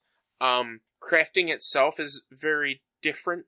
Normally, in most games, you just go into a menu and you click craft and it'll either take time or it'll just craft on its own. In this one, you place what you want to craft on the ground, and then you have to put the materials in there. And so as you load up the materials, it starts to form what you're trying to craft. So if you want to make a basket that's just a bunch of sticks, say you need 20 sticks, but you can only hold 10, you put the 10 sticks in there, you run, you get 10 more, you come back, you put the rest of the 10, and it builds it. So it's like a little bit, it's a lot different than the normal survival games that I've been playing, especially like the crafting survivals. It's just, it looks really cool. I got it on pretty cheap on a Steam sale. I think it was no more than $10. And it just has like these really unique takes on these survival features of a lot of games that I've played in the past. That sounds neat, though. Yeah, it is. It's really cool. And like I said, it looks really nice. And they're actually coming out with a sequel later this year, which is one of the reasons why I want to build a new PC, is because I want to be ready for the sequel, as well as a handful of other games coming out. But yeah, it's. I think it's a good game if you can. It is on PlayStation apparently, which I did not know that. If you can find it on sale or not even on sale, if you're interested in those survival games, check it out. And like, it's got these weird mutants. The object of the game is you're trying to find your son Timmy, or you're trying to find a kid named Timmy, dependent on where you were on the airplane. So if you play with people, I think only the host of the game has the son, but everyone else has to find the dad find Timmy, or has to help the dad find Timmy. And like, I think I played for like 3 or 4 hours, and there's just so much of the map that we haven't explored, so much we're trying to learn, that is just like, it's unique. It's a very unique style of game. Okay. Yeah. Cool. So Drew, you went back to 1983 and played Rogue. Yeah. I got the itch after watching Ben from Giant Bomb start playing it. Which I think he did his final run today, right? Yes, I have not watched that yet. Neither have I. I saw it was a live show, though. Same. Hey, that game's pretty good. Did you beat it? Fuck no. Slacker. How many runs? I mean, I'm only on my, like, third or fourth. Did you end up buying it, or are you playing on like the Internet Archive? I ended up buying it. It's $3. I was gonna say isn't it under $5 on Steam? Pretty sure it was $2.99. Because I remember after they started that thing, I went on to Steam and I looked at that and a few other of those like early to mid '80s like text based games, basically like some of like the like Zork and things like that, and like they're all super cheap on Steam. Yeah, $2.99. So. You know, it's got the best graphics. The enemies are capital letters.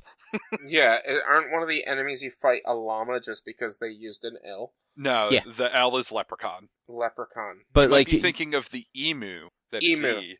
Right. But you have the right idea, where like every letter just represents the name of whatever the enemy ends up being. Yeah, like Z is zombie, C is centaur.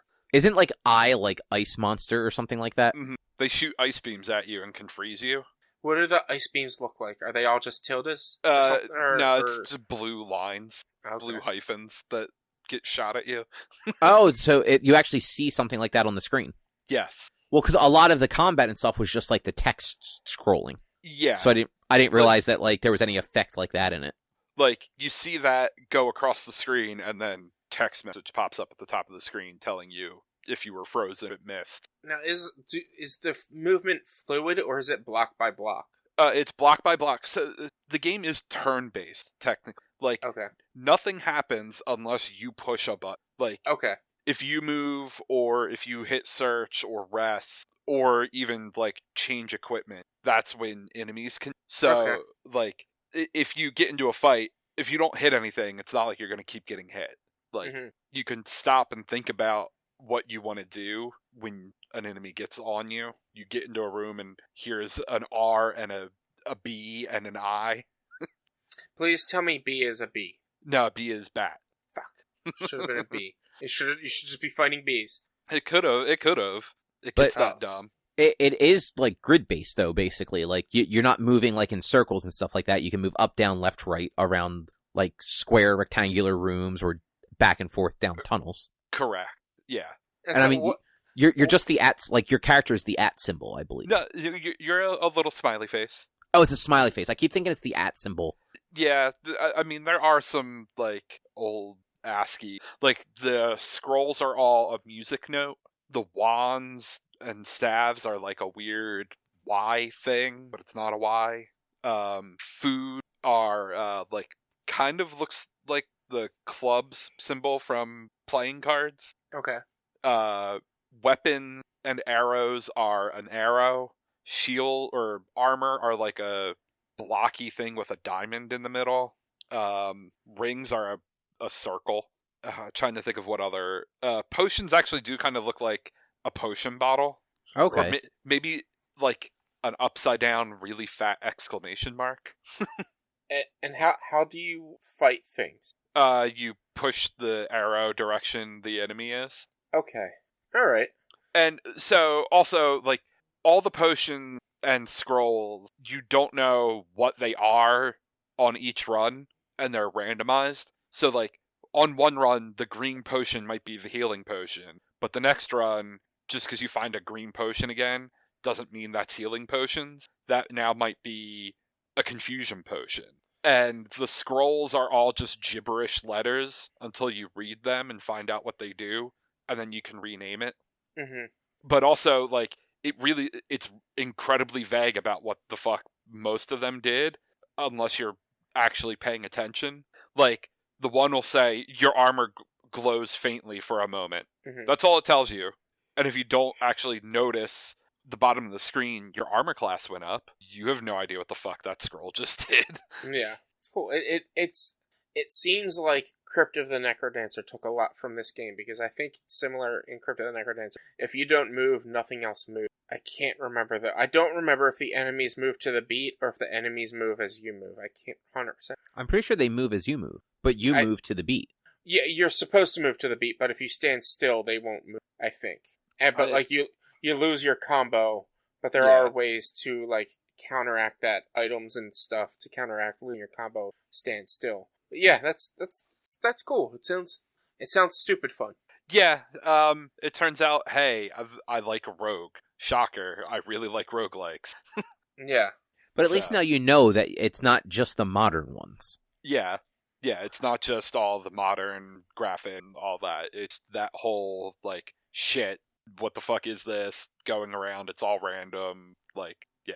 Also, are roguelikes really just a thing of the last 10 years or so? I don't were there many in like the 90s and 2000s? So actually, I just kind of thought about this. Growing up, my cousins had a game on their PC called Castle of the Wind. That game's a roguelike. But like it has graphics to it, but like other than the first level of the thing, the dungeon is completely random. The items you find, it's not as it is more a roguelike than a rogue, because like the scrolls you find will tell you what the fuck the scroll is most of the time, and most of the time you know what the potion is when you find it, but there's still like random items, random skill. Like, oh, hey, this was a roguelike in like 1993. Okay, so there were some, but like I couldn't think of any games other than like in the last 10 years, like with Spelunky, Rogue Legacy, Dead Cells, all of the other ones that I'm not thinking of right now that have come out since 2011, basically. Hades. Yeah. Like all of them. Like, I don't know. I definitely feel like there's probably a group of people that have hit a certain age and have started making games and liked Rogue, but...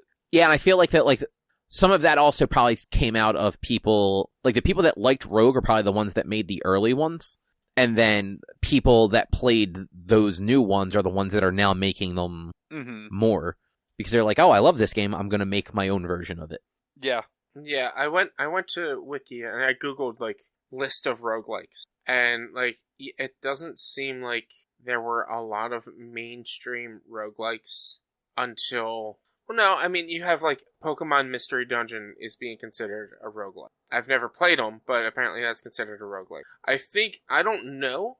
Yeah, Chocobo's Dungeon 1 and 2 are considered roguelike. There was a Genesis game called Fatal Labyrinth, which Jeff from Giant Bomb played a couple years ago on a random stream, and I watched that. That game fucking rogue. It's way more roguelike than anything than, like, Hades ever.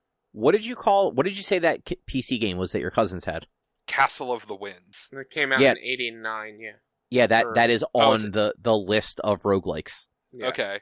Yeah, like, I didn't know playing that as a kid that it was a roguelike, but now, oh yeah, totally, it has all the trappings of a roguelike. I'm like, oh shit, I've liked roguelikes for 30 years. Yeah, like, there have definitely been a lot of them, but I feel like it really has been in the last decade where, like, they're just prominent. Like, people talk about them, like, you can name more than one roguelike of the last decade, whereas, like, I don't know, like, they're listed, like Richie said, they're listing all the Pokemon dungeon games. I'm like, okay, that, if anything, they're roguelites. Lite. Where it's like, they have that, like, random element, but I don't think you're losing all of your stuff and starting as a new Pokemon anytime you fail. Well, it's the same with, like, Chocobo's Dungeon. Every time you went into the dungeon, it was different. Like, it was procedurally generated. But, like, you would always have to start at the top floor, even if you died at, like, the 300th or what. I don't remember how far it went. But, like, you'd always have to start at the top floor, but your equipment tended to carry over, I believe. And your level and abilities, you always stayed as strong. So the first couple of floors were always pretty easy until you got to the harder one. So actually, this list is actually super inaccurate, or at least incomplete. Like, Spelunky's not on here. Rogue Legacy, I don't believe, was on here.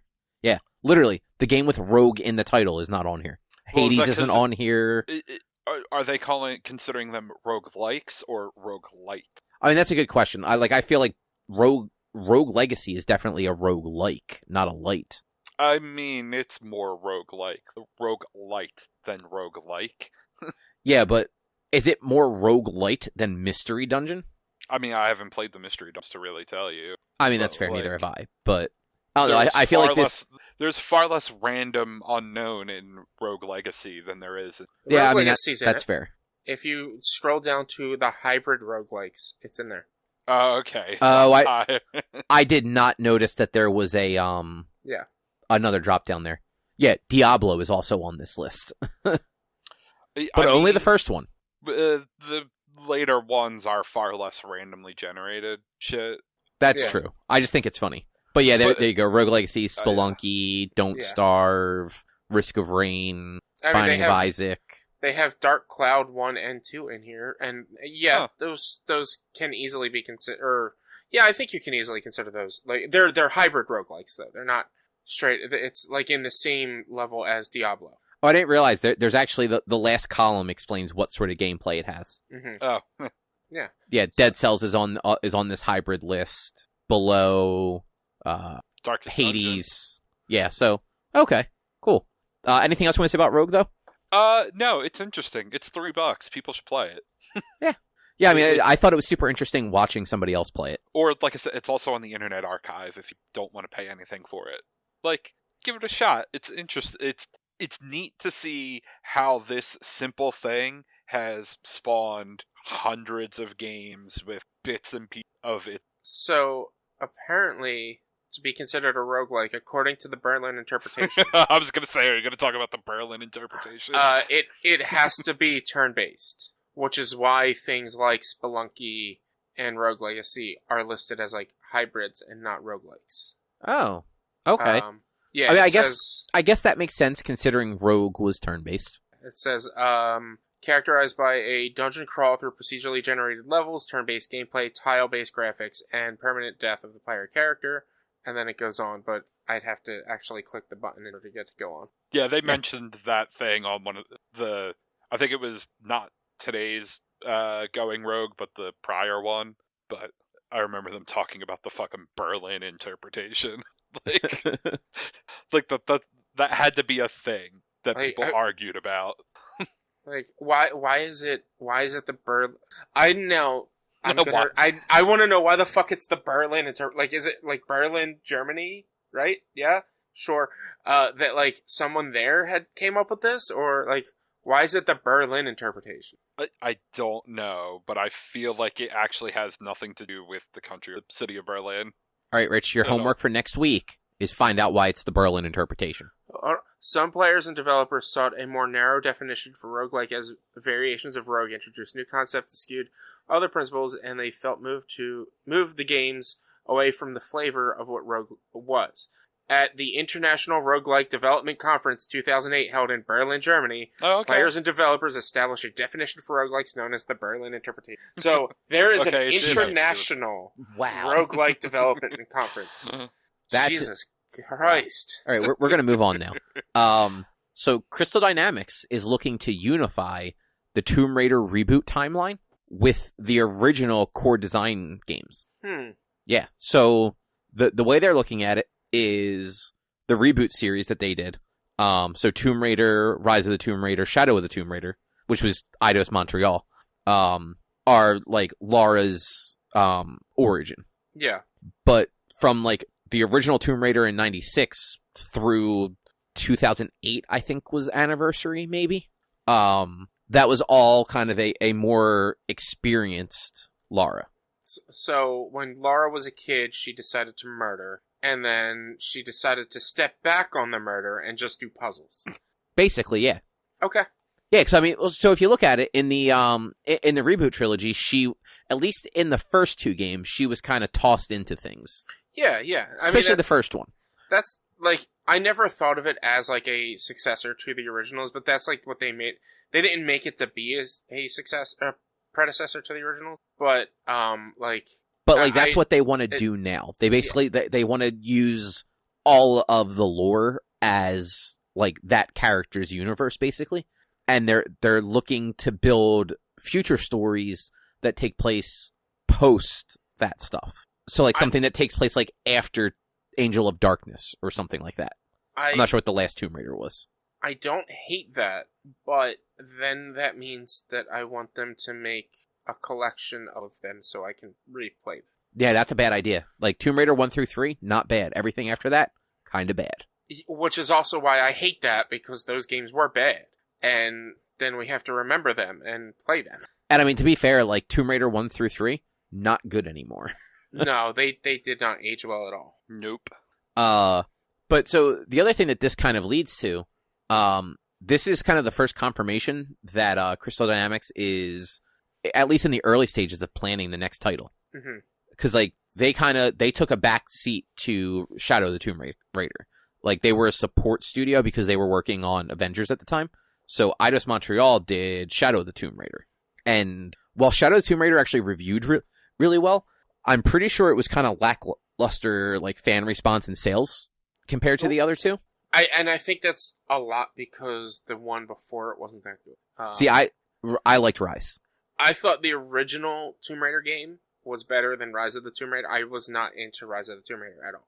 Like, well, not the original. I thought the first of the reboot was better than Rise of the Tomb Raider. And I thought which is the reason I didn't get Shadow, is because I have no interest. And I think actually, wasn't Shadow one of the PS Plus games recently? Yep. Or was that Rise? It was Shadow. Wasn't it? So, like, I can actually play it now because, So, I mean, not for what it's worth, the Metacritic for Rise of the Tomb Raider is 86 critic, 7.9 user, and Shadow of the Tomb Raider 75 critic, 7.3 user. Yeah. So, like, people generally liked Rise better than Shadow.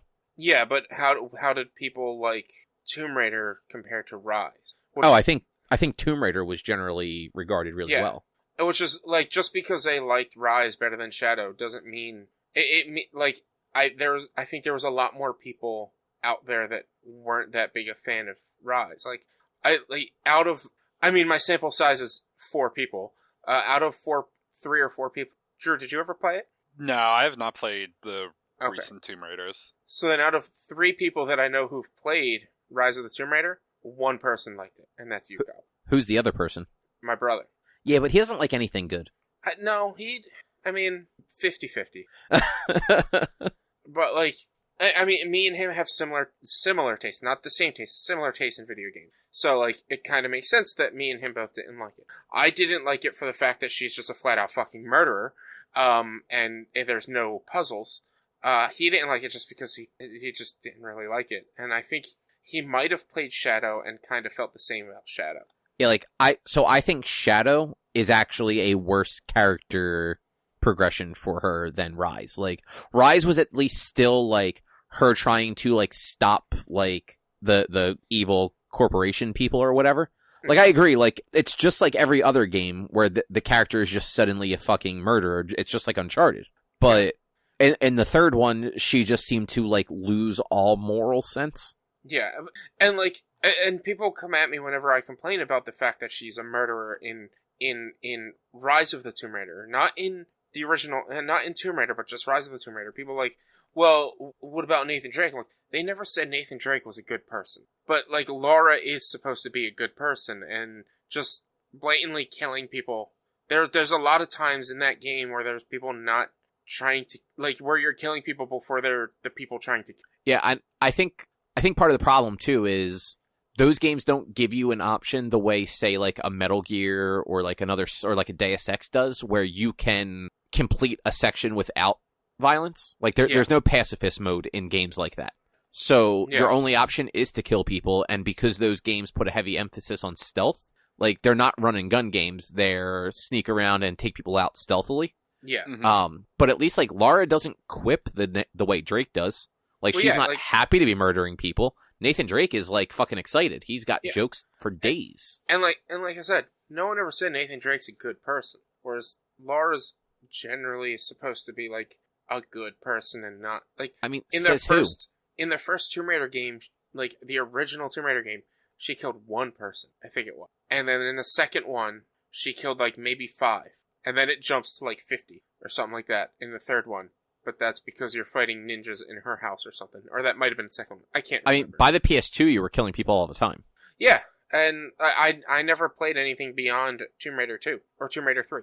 Yeah, I mean that was also just, again, like, those games were more like puzzle at the time, and because Uncharted was popular, they took this into a very third-person cover shooter era instead of, hey, let's solve puzzles. Yeah, and I want that puzzle solving back. I want Laura to retire from her murdering ways and just solve puzzles. See, I'd rather some sort of like combination of the both. I like the action part of it, but like I would like some actual tomb raiding to happen. I don't want a game that's nothing but like puzzles though, because I would just get bored and frustrated. Yeah. So speaking of games with a lot of puzzles, I started playing The Medium on Xbox. It released last week. It's an Xbox PC exclusive. Yeah. It is part of Game Pass because it's a first party game, so that's always nice. It's one of the reasons why I want a PC. Yeah, it's actually super cool. So your character Marianne is a medium. She's apparently had the ability to like talk to the dead like her whole life. Mm-hmm. So the game opens up and your adopted father has apparently just died, and you're like in his house, like who he owned and ran a funeral home. So like he is literally in like the morgue underneath the funeral home, and you're like up in his apartment, like trying to get things ready for like his funeral. And like so you're wandering around, and like if you interact with things, you kind of get like a little bit of her backstory, where she apparently used to get in trouble at school quite a bit by like telling kids who like lost like grandparents or parents or whatever like messages from the departed, and like would upset the children because they were like young kids, and she just didn't understand that it was a problem. But after that bit of the game kind of just like introduces you to mechanics, and there's a brief point where it does the split screen. So the game's not always that split screen that they showed in the trailers, where it's like half of it is the normal world and half of it is this like astral world where she has white hair. That only happens at specific times. Once that is done, you basically get a call to go to this weird, it's a closed down abandoned resort in Poland. So important, this game takes place in 1999. And it's in Poland. Mm-hmm. So it's not like she traveled to another country for this. But like something went wrong at this resort, and it's something supernatural went wrong. And just the whole place was abandoned. But it seems like maybe a lot of people might have died there too. So as you're like making your way there, like you're finding these weird like tributes and like monuments that like people have made in like the forest leading up to it. You're like a few times you find phones that play like weird and not like phones with answering machines. Like at one point you find like a cell phone, and when you do a certain thing to it, like you get like an old message from it.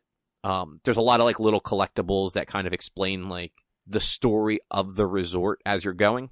Like I found a bunch of postcards so far from like a guy who got like a job there, who it sounds like maybe he wasn't the most reliable person before that, but like got a job there, and like he was writing to like his girlfriend back home basically about like how well it was going, and like eventually he got like a promotion, and then he got asked to stay on permanent, and then he got a promotion, and I'm just waiting for it to like start going bad with like the next few postcards. But once you like get into this resort proper, that's when the game seems to do the split and like stays that way, where like you're doing everything you do in both worlds. So, like, you don't have to try and, like, maneuver around things. It's basically, like, if you can walk forward, you can walk forward in both worlds. Mm-hmm. If there is something blocking you, it blocks you in both worlds. Okay. In some cases, it's more like a spiritual block than a physical block. 'Cause, like, both worlds are similar but different. Like, the spirit realm tends to be a little more, like, decayed looking.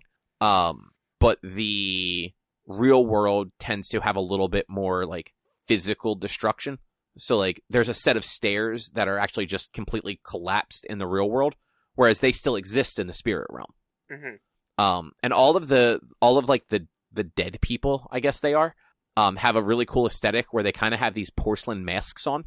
So they're super creepy looking too, and their bodies are generally like not normal. So like, they're hollow. Kind of, yeah, actually. Like this one girl, she's missing. It's like a little girl that has seemingly been dead for like 30 years, in this resort all by herself, like as just like a spirit. She's missing one of her arms, but then both her legs and her arms, where they attach to the rest of her body, it's like attached with like just lines of like I don't know. Like, it's not skin. It's hard to describe entirely, but like, it's just a very cool aesthetic. Like, the whole spirit realm is just a really cool aesthetic. There are walls that are actually closed up with what appears to be skin that you actually find like a razor to cut through it. Mm-hmm. Yeah, and your medium self, like the white-haired version in Spirit Realm, has the ability to like harness power and like can use that power to affect things in the real world. So like if you can find a point to harness that power, you can kind of use it as like an electrical boost to like turn something on, or you can use it as like a shield for something in the spirit world. But it's super interesting so far. Now that I've finished Miles, I'm going to play that one a little bit more too. It's apparently not very long. It wasn't a very big game either. It was like 30 gigs. The only problem I was really having with it, and this actually happened, so Bloober Team is the developer of this. They also did Layers of Fear and Blair Witch like 2 years ago. I had the same trouble with Blair Witch. For some reason, the game gives me like a headache and makes me like kind of feel like I'm starting to get motion sickness. Huh. That's But weird. like, not like as bad as motion sickness, but just like, you know that feeling when like you're like, oh, like I'm going to start feeling sick if I don't stop doing this? Yeah. Like a perpetual case of that. It's like when you go up like a quick like hill and you like kind of lose your stomach for a second. You're just like, oh, geez, type of thing. No, because that feeling I don't mind. Like that's actually kind of fun. It's like a roller coaster. This is more like do you get motion sickness like if you're like reading while somebody else is driving or anything like that? I get a headache. That's it. So I mean, like a headache is part of this, but it just makes you feel like you're starting to get nauseous, but you're not nauseous yet. Mm-hmm. Like you don't like. I don't feel like I'm going to throw up or anything like that. It just like you feel slightly off. Yeah. And it's super weird, and like I don't know what it is. I don't know if it's because it's. And honestly, now that I'm thinking about it, I don't remember if it's fixed camera angles or if it's just one of those games where the camera changes based on where you're at. But either way, it does change. Like, if you walk a certain direction, the camera will, like, change its positioning. Mm-hmm. So I don't know if it's that or if it's just the general aesthetic. But yeah, something about their games just, it makes me, like, feel physically off in a weird way. Yeah. So, like, it's something that will, like, I have to play the game slowly. Like, I can only play for, like, an hour or two at a time. And then I have to kind of, like, stop for a little while. Yeah, makes sense. It might just, because, like, I can't remember, like, I might not have been paying full attention, but, like, it's split screen the entire time once you get to that point, right? Yes, but you don't, like, you're not paying attention to both sides. Like, you're only really looking at one side, mm-hmm. and you actually have the ability to, she calls it, like, deep diving or something like that in the game, where you basically send all of your consciousness to the spirit side, so that you can basically, like, astral project yourself away from your physical body for a time. Mm-hmm. So, like, there's a few cases where you can't do something because, like, there's not enough ground or a door's locked, but in the astral world, it's not. So you, like, leave your body behind to go do something and then come back to it. So it might, like, even though you're not always paying attention to both screens, it might just be, like, the whole idea of the two screens going at the same time, and, like, that might be causing a little bit of issues, too. The Blair Witch did the same thing, and it's the same studio, same general look. Okay. So that's why I said, like, it might just be something with the way things are animated. It might be, like, the way the camera angles shift. It might be, for both of these games, it might be on purpose. Like, if that's weird, like, it might be, like, they're trying to, like, mess with you purposefully because of the style of game that it's supposed to be. Look, and, like, the thriller. This is not a Hideo Kojima game. You never know.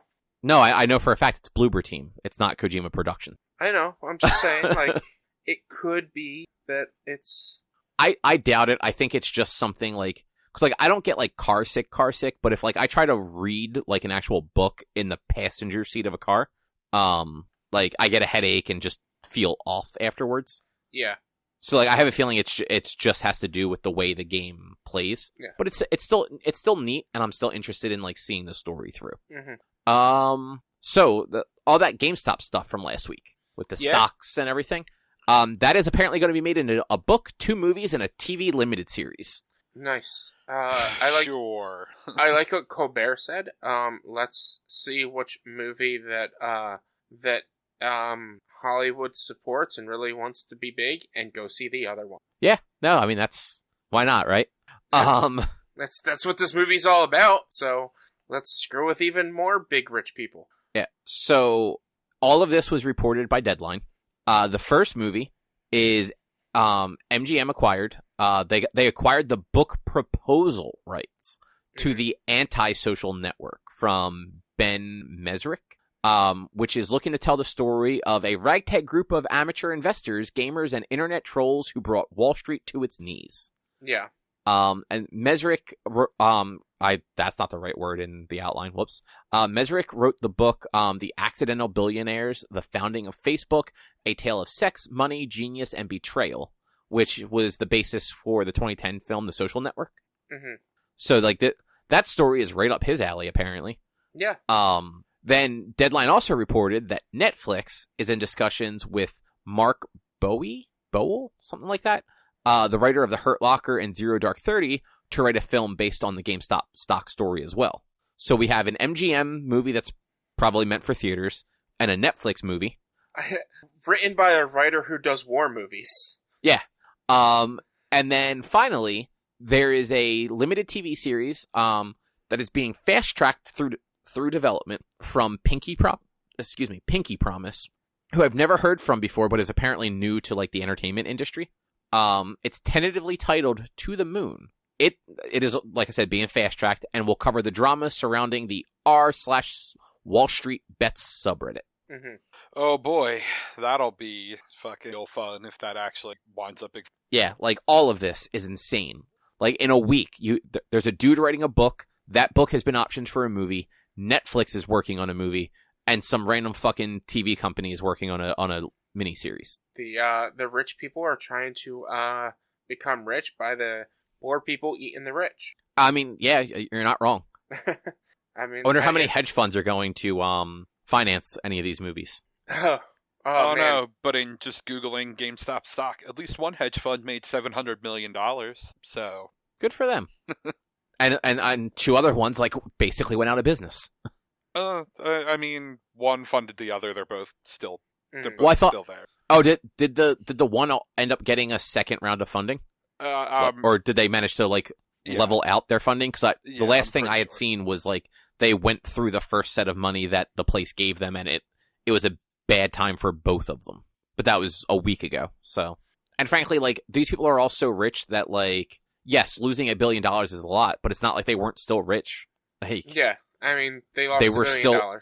Yeah, they were still all individually rich, so like they'll be fine. Yeah, and I mean, GameStop has dropped significantly. It's down to like $80 or $90 last I looked. So yeah, but yeah, the fact that Hollywood is going that hard into this is just fucking hilarious. And I kind of want all of these to just not real. Like I don't want people to like lose money or anything like that on these, but I kind of hope none of these do well because it's just fucking stupid. I honestly imagine a lot of it won't ever exist. Like, they'll have, let's come up with the idea, get it on paper and come up with a script. Oh, this actually isn't interesting. Never mind. Yeah. And so we'll never hear about it again. I have a feeling the Netflix one might happen because they actually hired a writer for it.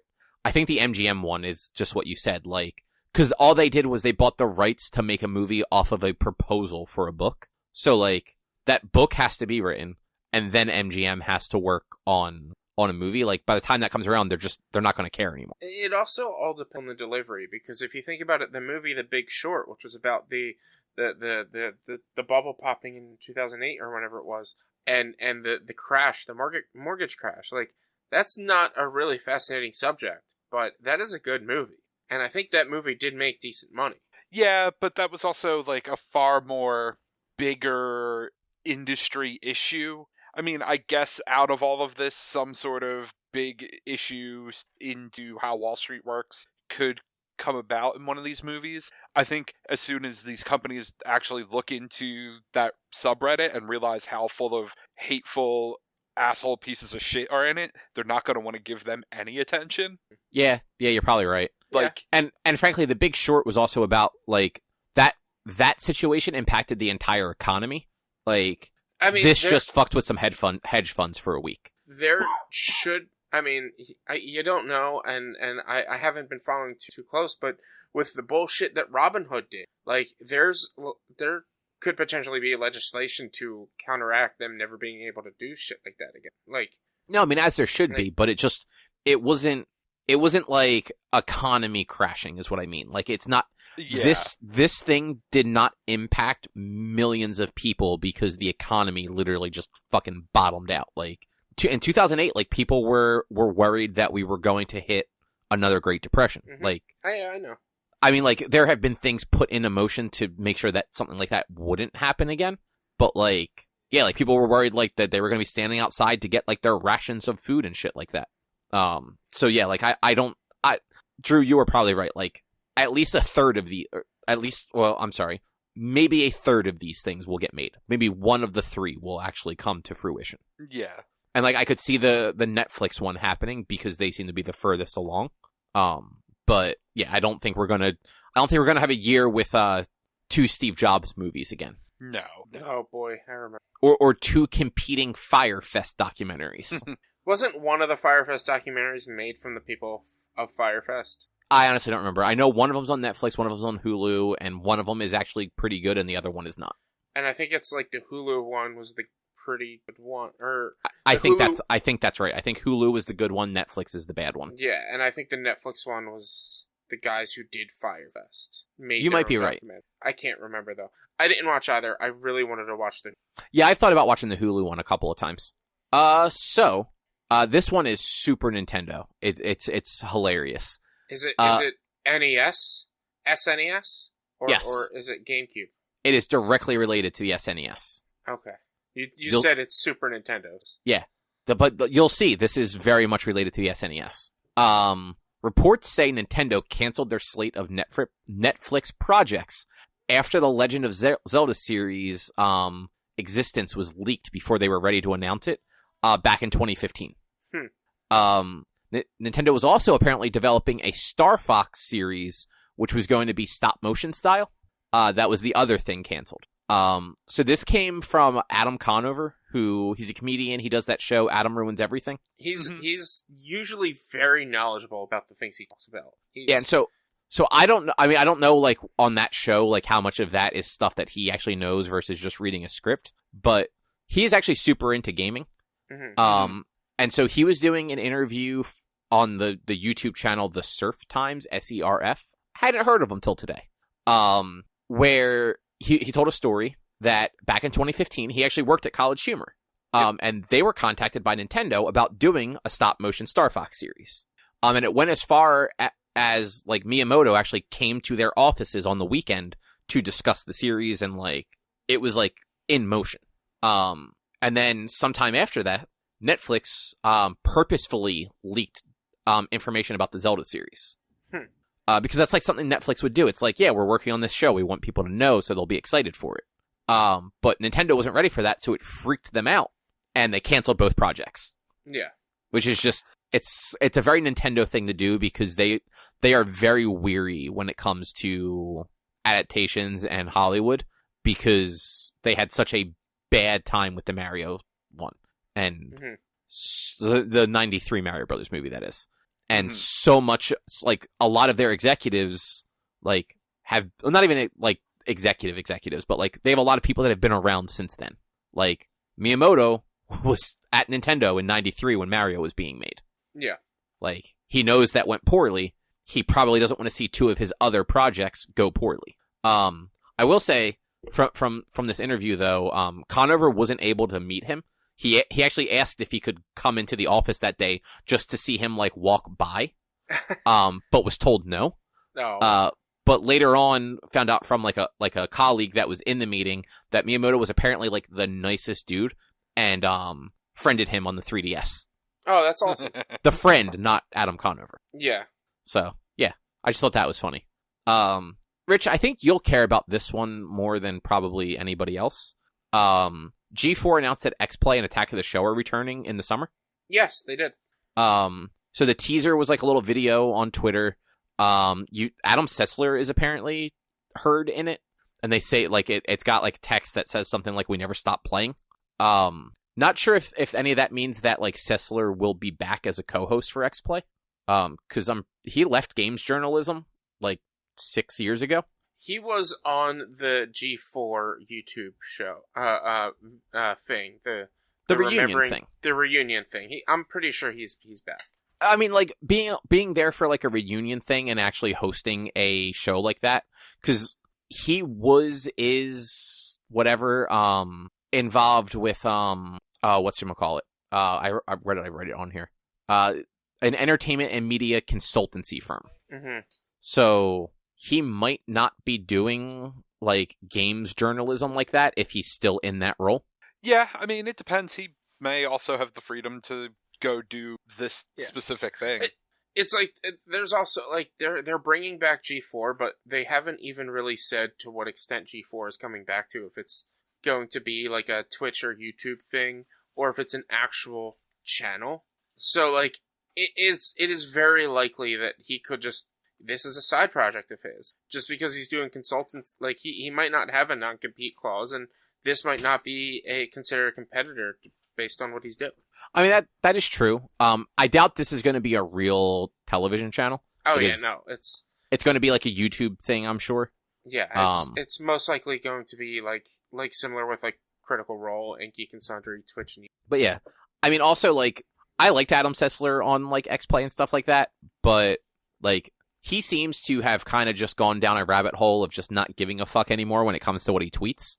So, like, he might not want to be in that sort of role again. Yeah. Because, like, it's not like he is, like a super, like far left or far right, like, conspiracy theory, like, nutbag or anything like that. He just, like, judging by his Twitter, he just stopped giving a fuck. Like, he doesn't try to, like, pull any punches when he's talking about something. Yeah, I mean, I might follow him. I don't remember. I don't actually go on Twitter as often as I think or as often as I thought I did. So I don't actually know any of his. Yeah, that's fair. And honestly, like, that whole announcement of, like, those two shows returning, there's not really any other, like, info on it. Like, we don't know who else would be, like, coming back to, like, host things. I know, like, the wrestler Xavier Woods was signed to do something with them, Mm-hmm. and Olivia Munn is apparently in talks to come back. Because I think, like, her boyfriend or husband is one of the people that owns the network. Yeah, Blair Herter? No, that's Jessica Chobot's husband. That is just, never mind. But yeah, I mean, Olivia Munn and Adam Pereira and Adam Sessler, Kevin Pereira and Adam Sessler, like, they were all on the reunion YouTube show, along with Xavier Woods. So, like, that might be what Xavier Woods was signed on to do, unless he has something else. Yeah, I mean, I don't know what they plan for that channel, whatever we want to call it, but I think they have something. I mean, it could just be Woods moving his up, down, down over to that at this point, but, like, who knows? It's still a channel. It'll be a YouTube channel or a Twitch channel if it's not on actual. Yeah, I don't know. But I think he'll have some sort of a show on it, and not just have been there for that. Yeah.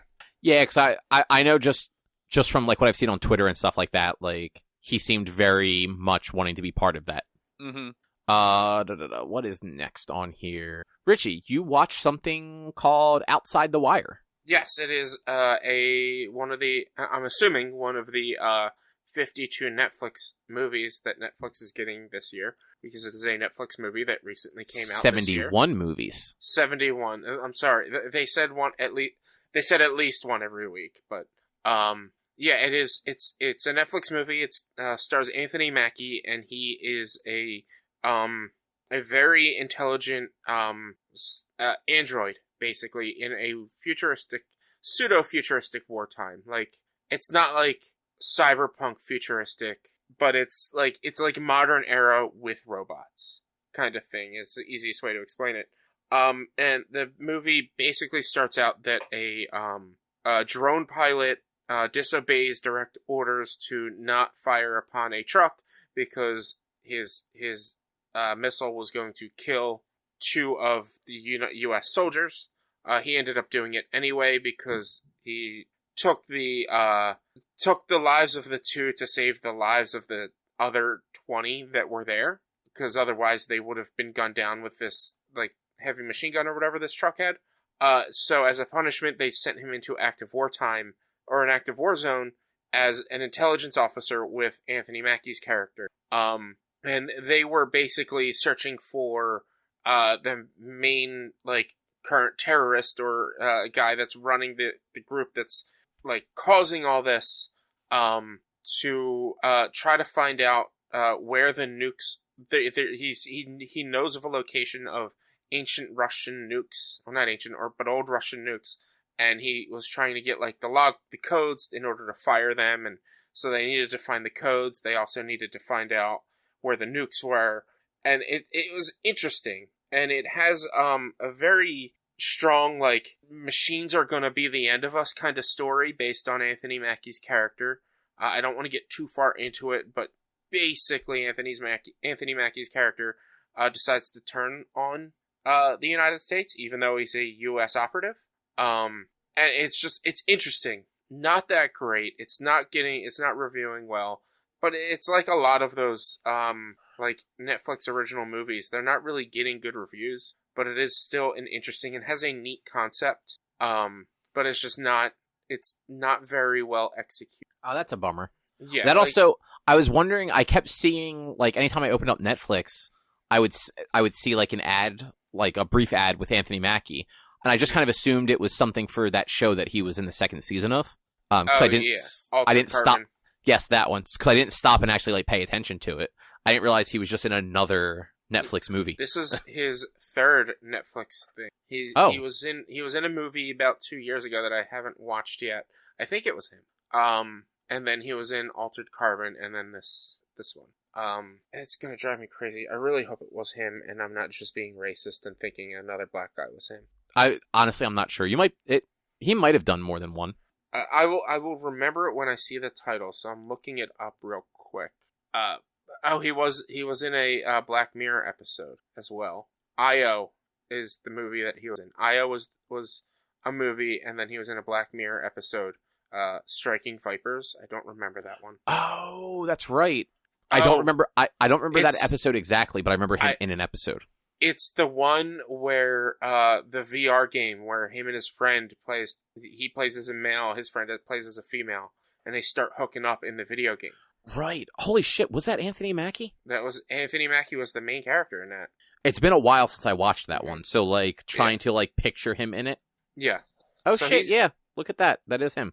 He's been in a handful of Netflix things, and also I.O. wasn't that good, unfortunately. I haven't watched it. I want to. It still looks interesting, even though I hear it's not that good. But, like, yeah, this one was okay. It had an interesting story. It was crazy because, I don't expect you guys to actually watch it, so I'm just going to kind of openly talk about it.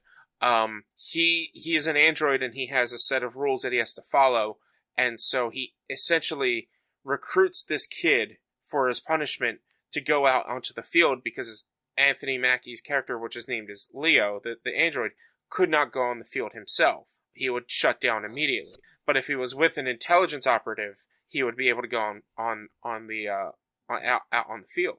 And then because of his programming and writing, he can overwrite some of his other commands if he sees that his commanding officer is compromised.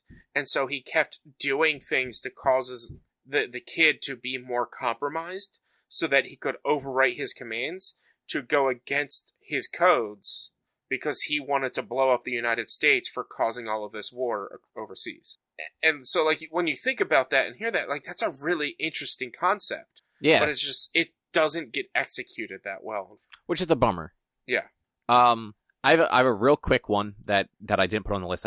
I saw it. I got a little news thing a little while ago. The CW has renewed a bunch of stuff early before they've even aired. Mm-hmm. So The Flash got renewed for season 8. Legends of Tomorrow got renewed for season 7. Batwoman got renewed for season 3, and I think Riverdale also got renewed. Cool. And Lois and Superman, or Superman and Lois, whatever that show is called, got a couple extra episodes tacked on to its order. Awesome. And I saw Walker got a new season because I didn't. Walker was not on this list. Because somebody from Supernatural always has to be on CW. You know what? I watched the first episode of that just to see what it was like. Mm-hmm. It's a very CW. It's not bad. It's not particularly like memorable either. Is it supposed to be Walker Texas Ranger? I mean, yes, he is that character, but I don't think. But it's like a reimagining. Yeah, that's because like I honestly I never watched a lot of Walker Texas Ranger, but like so he is a Texas Ranger. In the beginning of the episode, his wife is murdered. While she is like she's taking supplies to the border, like for people that are like trying to like come into the country illegally, like water and blankets and stuff like that, and apparently gets shot, and no one knows why or how or when or anything like that.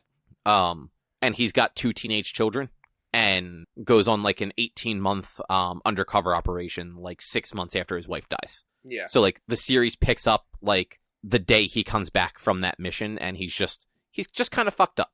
Okay. Like, and like that's kind of like what the like he seems to have some of like the hand-to-hand combat, but he's definitely not Chuck Norris. Yeah. But yeah, like it's a CW show. Like it's nothing special, but it wasn't offensively bad either. It was the first episode of the first season of a show, which generally aren't very good. So who knows? It might get better as it goes on. Yeah, of course. Let's see. So the Snyder Cut got an official release date. It is coming out on March 18th, and HBO Max confirmed it will be released as one full feature-length Max original film. I'll watch it. It's going to be R-rated, so that means they can say fuck like twice. Well, they can say more than twice. And it's, I guess, going to be 4 hours. We haven't got a confirmation on runtime. Like, well, I mean, I would assume it's going to be at least 4 hours if it was originally supposed to be 1 hours. Well, that's the thing. Like, we don't know for sure if that's what ended up happening. Like, maybe the studio cut him back, and it's only going to be like a 2.5 hour movie. Yeah, we'll have to see though. Yeah, I mean, it's a little over a month away. Yeah. So we'll find out soon. Neither of you guys are going to give a fuck about this. Black Clover anime is ending in March with episode 170. Yeah, I've never watched it, so I'm not like... You'd actually probably enjoy it once you get past like the opening arc. Yeah. But it's the manga is still going. So it's ending because it's catching up to it, it seems. Like, I guess, like, there's just not enough buffer there anymore. So rather than go into a bunch of filler, like most shonens do, it's just ending instead. Yeah. Which is a bummer, though, because, like, that means it's going to be a story left unfinished. They are teasing a big announcement, though, that's going to be released after the finale. Speculation is it's either going to be a movie, which, like, most anime, like especially like big anime like that, have movies. Like Dragon Ball, Naruto, Bleach, like they all had feature films released in theaters. Black Clover, My Hero, even. Black Clover hasn't had any yet. So people are thinking it's either going to be the announcement of a movie, which seems pretty likely, or that they're going to announce that like the show will continue at some point. Yeah. I feel like the movie is more likely than the series continuation, because it would be silly to announce that the series is going to continue when they're going to have to wait at least a few years for the manga to like build up a buffer again. But yeah, I just wanted to include that because I really like that show, and I'm super behind because the dub has been delayed so much because of COVID. So like the Japanese like subtitle releases are up to 162. The English dub is only at 144. So I'm a few episodes behind from that because I was trying to let some of the dubs build up, but it's a good show, and it's a bummer that it'll be over. Yeah. So there's a Disney Plus series called Marvel 616. It's a docu-series. And each episode, so like it focuses on like a different thing about Marvel. And it's not all comics either. The first episode is actually about Japanese Spider-Man. Okay. Which I think I've seen this. If any, like, Rich, you would actually, because you have Disney Plus. Yeah, of course, you've been watching WandaVision. If nothing else, I think you would really dig the first episode. Because it's about Japanese Spider-Man and how they basically took, like, the Sentai stuff and mixed it with Spider-Man. And also, that show was apparently kind of the grandfather of, like, Power Rangers and shows like that used giant robots as part of the mytho. Yeah. because like before that you had like Kamen Rider and stuff like that, where like the characters didn't have like a giant robot they called to fight aliens that grew larger than them. But the way the story goes in this was, I guess, Marvel didn't ship comics to Japan in the 70s because they didn't sell. So somebody from Marvel thought that they were missing out on a market, so they sold the rights of Spider-Man to Toei. Mm-hmm. And Toei like basically came up with an idea for a live action series that would actually play well in Japan. Yeah. That has nothing to do with the Marvel comic character. Like, he's not Peter Parker. He doesn't get bit by a radioactive spider. Like, none of that. I forget the character's name, but he's a motorcycle racer. His dad is a space archaeologist. You gotta love old shit like that. Yeah. They witness a UFO crashing in like the forest. The villains murder his father and almost murder him, but he falls into a cave, and this alien man, he's a man, he looks like a human, from Spider Planet, infuses him with his own blood to save his life. Mm-hmm. And in doing so, grants him the powers of Spider-Man. Does he shoot webs out of his wrist like Tobey Maguire, or does he actually have webs? So, it's hard to tell. I think it's like so he has this really big bracelet on that was part of the device that infused the blood into him, but also it seems to be the thing he uses to like call his spider suit to him and call all of his different vehicles to him. Yeah. But it looks like so the web is actually just like rope. Like literally like he does the webbing and a line of thick white rope shoots out. It's hilarious. But he's got a car that he can summon from his flying spaceship fortress that looks like a sphinx. Spider-Man has a spaceship, looks like a sphinx. That tracks. And then that sphinx transforms into the giant robot that looks like a Transformer or Power Ranger Megazord, which is called like Lepardon or something like that. Like nothing spider related really. It's very weird, but like super Japanese and funny. Of course. But It all tracks. Yeah, but like the only problem, and it's not a problem. Like the only downside to the whole series is like in that episode, a lot of people they're talking to are Japanese. Like you have to be able to be paying attention because it's subtitled for most of it. Mm-hmm. So if you want to actually hear like these like interviews with the people that were actually on the show and making the show, like you can't be like working at the same time, which is a bummer. Yeah. But yeah, like they had the actor who played they had the actor that played Spider-Man like outside of the suit. And then they had the stunt guy that played him in the suit. They had like the female lead, one of like the behind the scenes people, all kind of like talking about it. And like honestly, it was really cool. Like it seemed like the people that worked on that show, even though it was only on for a year, like were very much attached to it. Like the guy that played Spider-Man, that was his first actual like acting role that wasn't just like an extra in something. And he was the lead for it. Yeah. And like at one point, like near the end of it, like was actually getting like super emotional talking about it. Mm-hmm. But other than that, like I've only watched, it's like 10 episodes, I think. And the episode length varies like from like 40 minutes to like just over an hour. Mm-hmm. The second one is all about like women in comics, which was actually really cool. And then the third one was actually about artists like around the world. So it focused on two like relatively new to Marvel artists. And I can't pronounce either of their names, so I'm not going to try. But one of them is a female artist who's from Spain that works on Moon Girl and Devil Dinosaur. Mm-hmm. And the other one is a male artist also from either Spain or Portugal. He lives in Europe. And he speaks Spanish, so I'm thinking it's Spain also. But he is the current artist on the Miles Morales Spider-Man book. Yeah. And like both of them are super cool, and it was kind of like them telling their stories of like how they got interested in comics, how they like actually got into drawing the comics and stuff like that. And like there's still a bunch more episodes to go.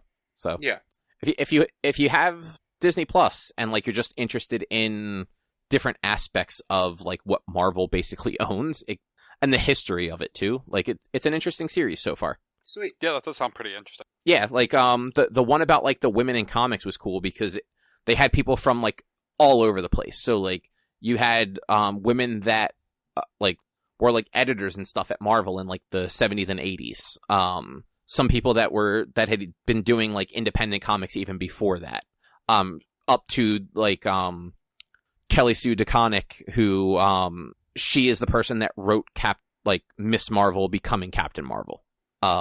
Or G. Willow Wilson, who is the co-creator of Kamala Khan. Mm-hmm.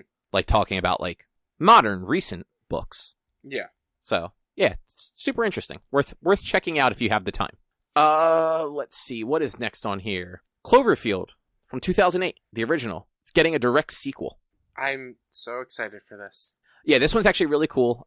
It's not going to be found footage, so it's going to follow along with 10 Cloverfield Lane and Cloverfield Paradox. Thank God. But actually, I wouldn't be so mad if it were still found footage, like somebody else's perspective of the crisis or something. Oh well, yeah. So since it's a sequel, it'll hopefully be after the first movie, and we'll find out if because it kind of ends on a cliffhanger with the nuclear blast going off. So like we'll find out if that actually killed that giant monster before more giant monsters showed up. Mm-hmm. So J.J. Abrams is back to produce. Matt Reeves, who I didn't actually realize this. Matt Reeves directed the original film because he's busy with the Batman. He is not involved with this one at all. Mm-hmm. There wasn't any director listed actually yet, but Joe Barton is set to write the film, and he's currently the showrunner for the HBO Max Batman spinoff, the Gotham City PD one. Yeah. So Matt Reeves may be like involved in like a weird roundabout way, because I'm sure if this guy is showrunner for a show that's a spin-off from Reeves' Batman, they probably know each other and talk occasionally. Yeah. And I actually just found out today when I was looking into this, Drew Goddard, who is the creator of Netflix Daredevil series, mm-hmm. is the writer of the original film. I did not know that. I honestly thought J.J. Abrams did all of it. He was a big enough name, I think, at that point that from like the TV shows he'd worked on, that his name got tagged to it a lot. Kind of like the way Tarantino got tagged on a bunch of movies that he produced but didn't do anything else on, just because he was a name people knew. Yeah. But this is kind of cool. I like. I really like the original Cloverfield. I never saw Cloverfield Paradox. It was interesting. It's been a while since it came out 2 to 3 years ago, and it was weird. It had nothing to do with like any of the it was in space, but it had nothing to do with like the monsters or anything, if I remember correctly. I don't 100% remember. It was interesting, and I remembered it didn't review well, but I liked it. I really liked 10 Cloverfield Lane, the like one where they were all in a bunker. Oh, that one was so good, and what's his name? Goodman was so good in it. Yeah. But I always forget this until I like read it again.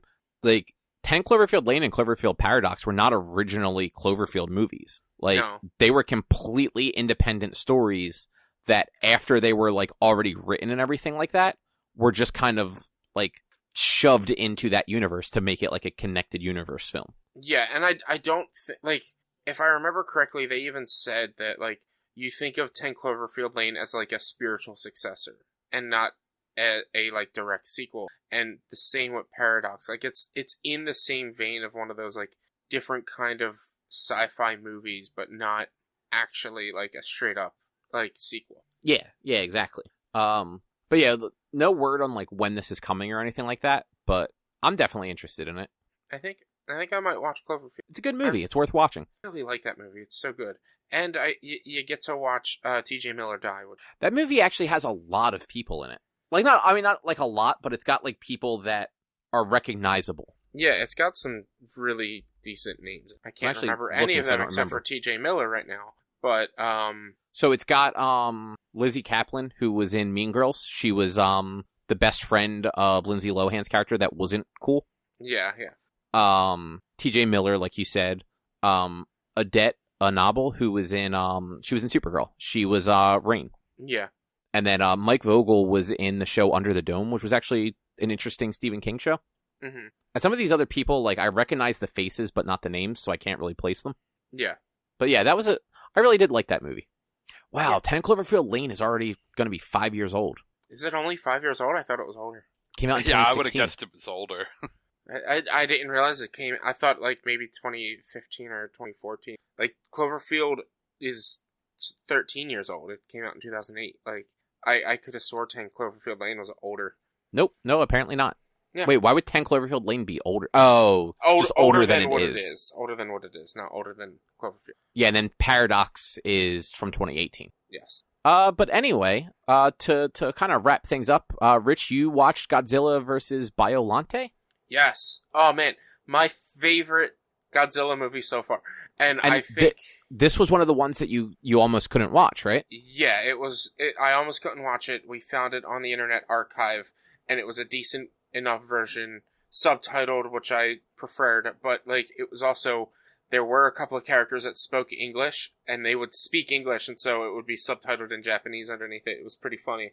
Because like normally in those films, like in any of the other previous Godzilla films, if there was somebody from like the United States or whatever, even in Godzilla Return, which was the 84 one, if they had like Americans and the Russians in the same room talking to the Prime Minister of Japan, they were all speaking Japanese. But in this one, they had like Russians speaking English, like hard what's the word? Like they had hard accents, but they were still speaking English, and then they had Americans speaking English as well, which I just thought was funny that they did that. The story takes place, it starts off almost immediately after the original Godzilla, and they're finding parts of Godzilla, like his biomatter that like fell off him during the fight. Not the original Godzilla, the 1984 Godzilla Returns.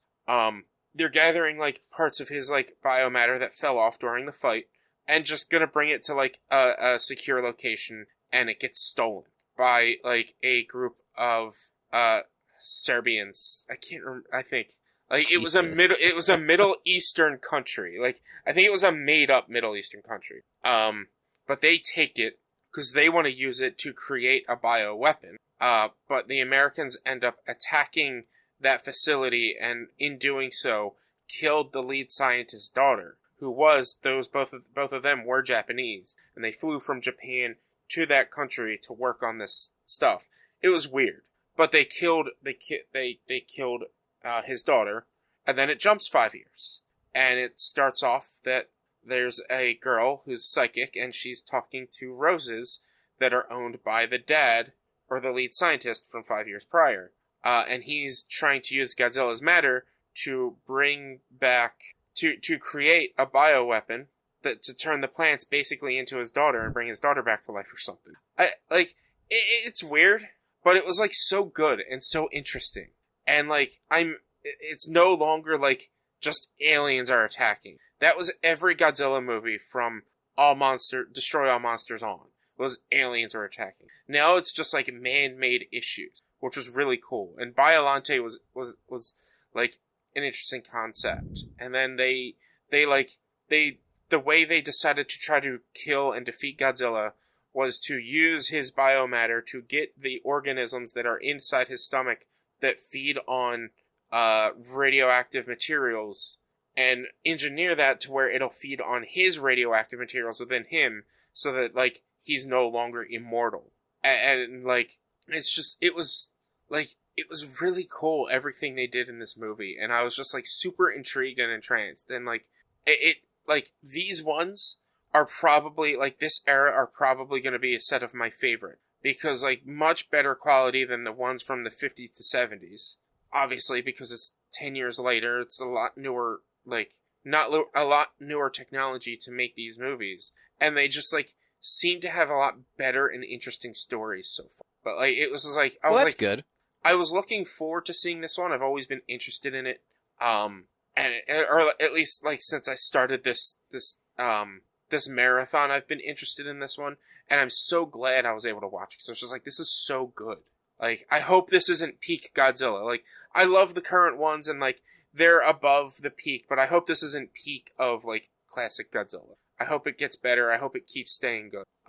So my next one is Godzilla vs. King Ghidorah, which will be the first ever showing of Mecha King Ghidorah as well. So there are a bunch of Godzilla like monsters that I feel like are just part of like the public consciousness. Like, I've never watched one of these movies, but, like, I know the names, like, Ghidorah and Rodan and stuff like that. Is Biollante, like, never used again? Because I don't recognize that name. No, I don't think it's... I'd have to look up to see if it's ever been used in anything else. But it is so new. I'm assuming that, like, it's never been used in any...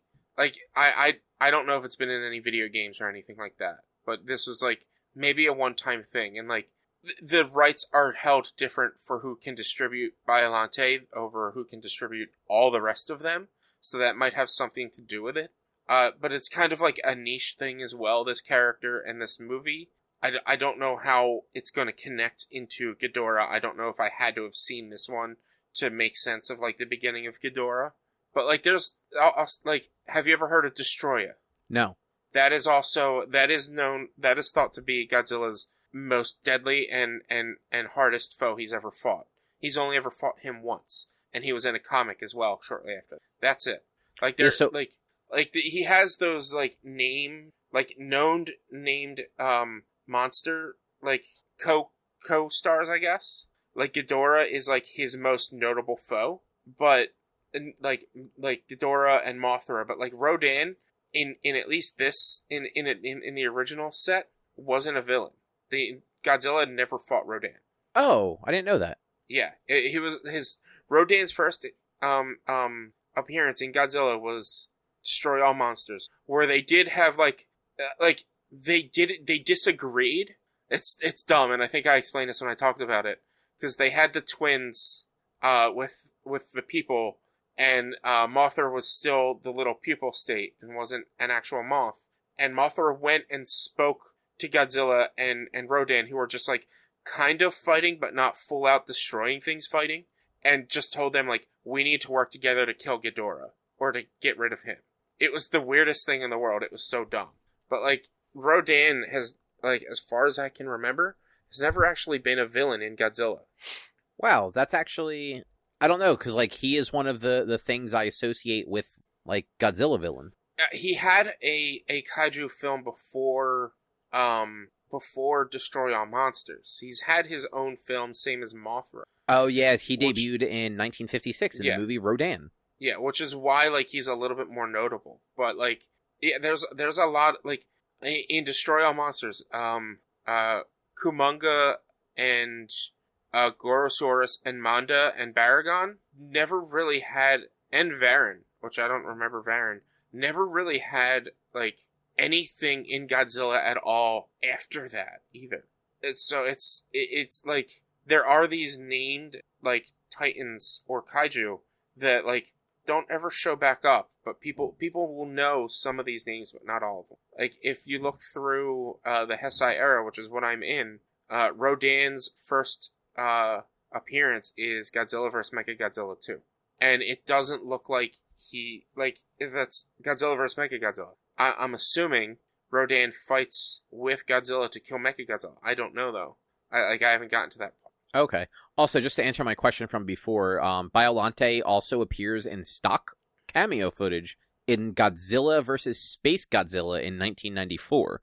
Yeah. Then is also in most of the video games, which there are way more Godzilla video games than I realize. Mm-hmm. And then is also in, like you said, like a bunch of comic books and stuff like that. Yeah.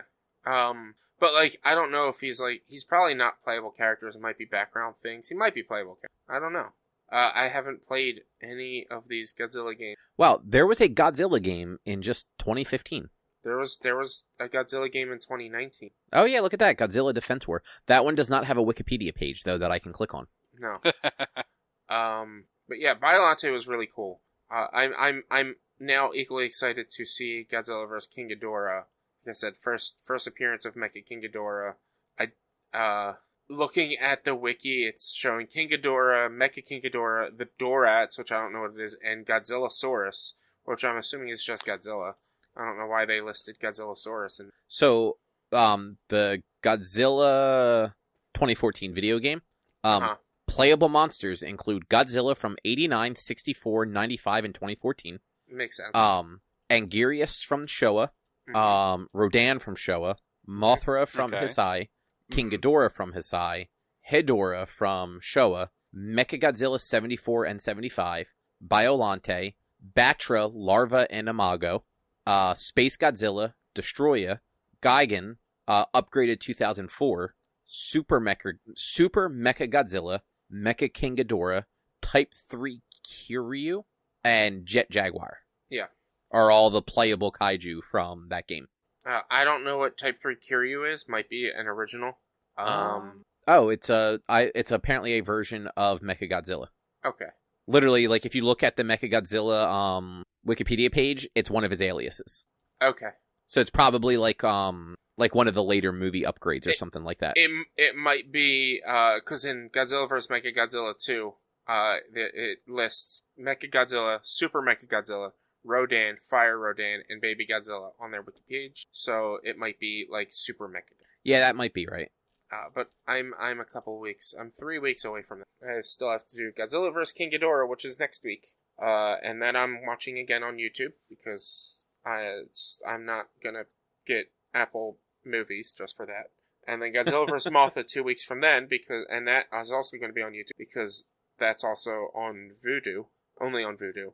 The rest of them are on Amazon, so I'll just rent it on Amazon or buy it depending on how much it is. Well, that's good. At least you can get through the rest of them. Yeah, everything from Godzilla vs. Mechagodzilla 2 all the way down to Shin Godzilla is on Amazon. I don't actually remember if 98 Godzilla is available somewhere. I think we looked it up and it is. I'm pretty sure it's on Amazon.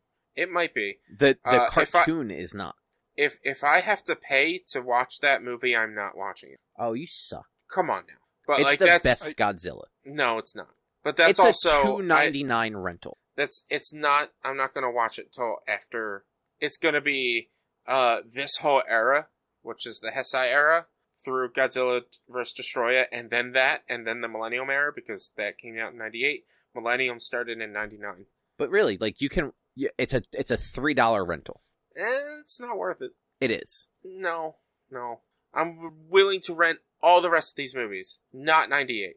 It is the best Godzilla, though. No. Just no. Let's see. It's available to stream on Starz and DirecTV and Starz on Amazon.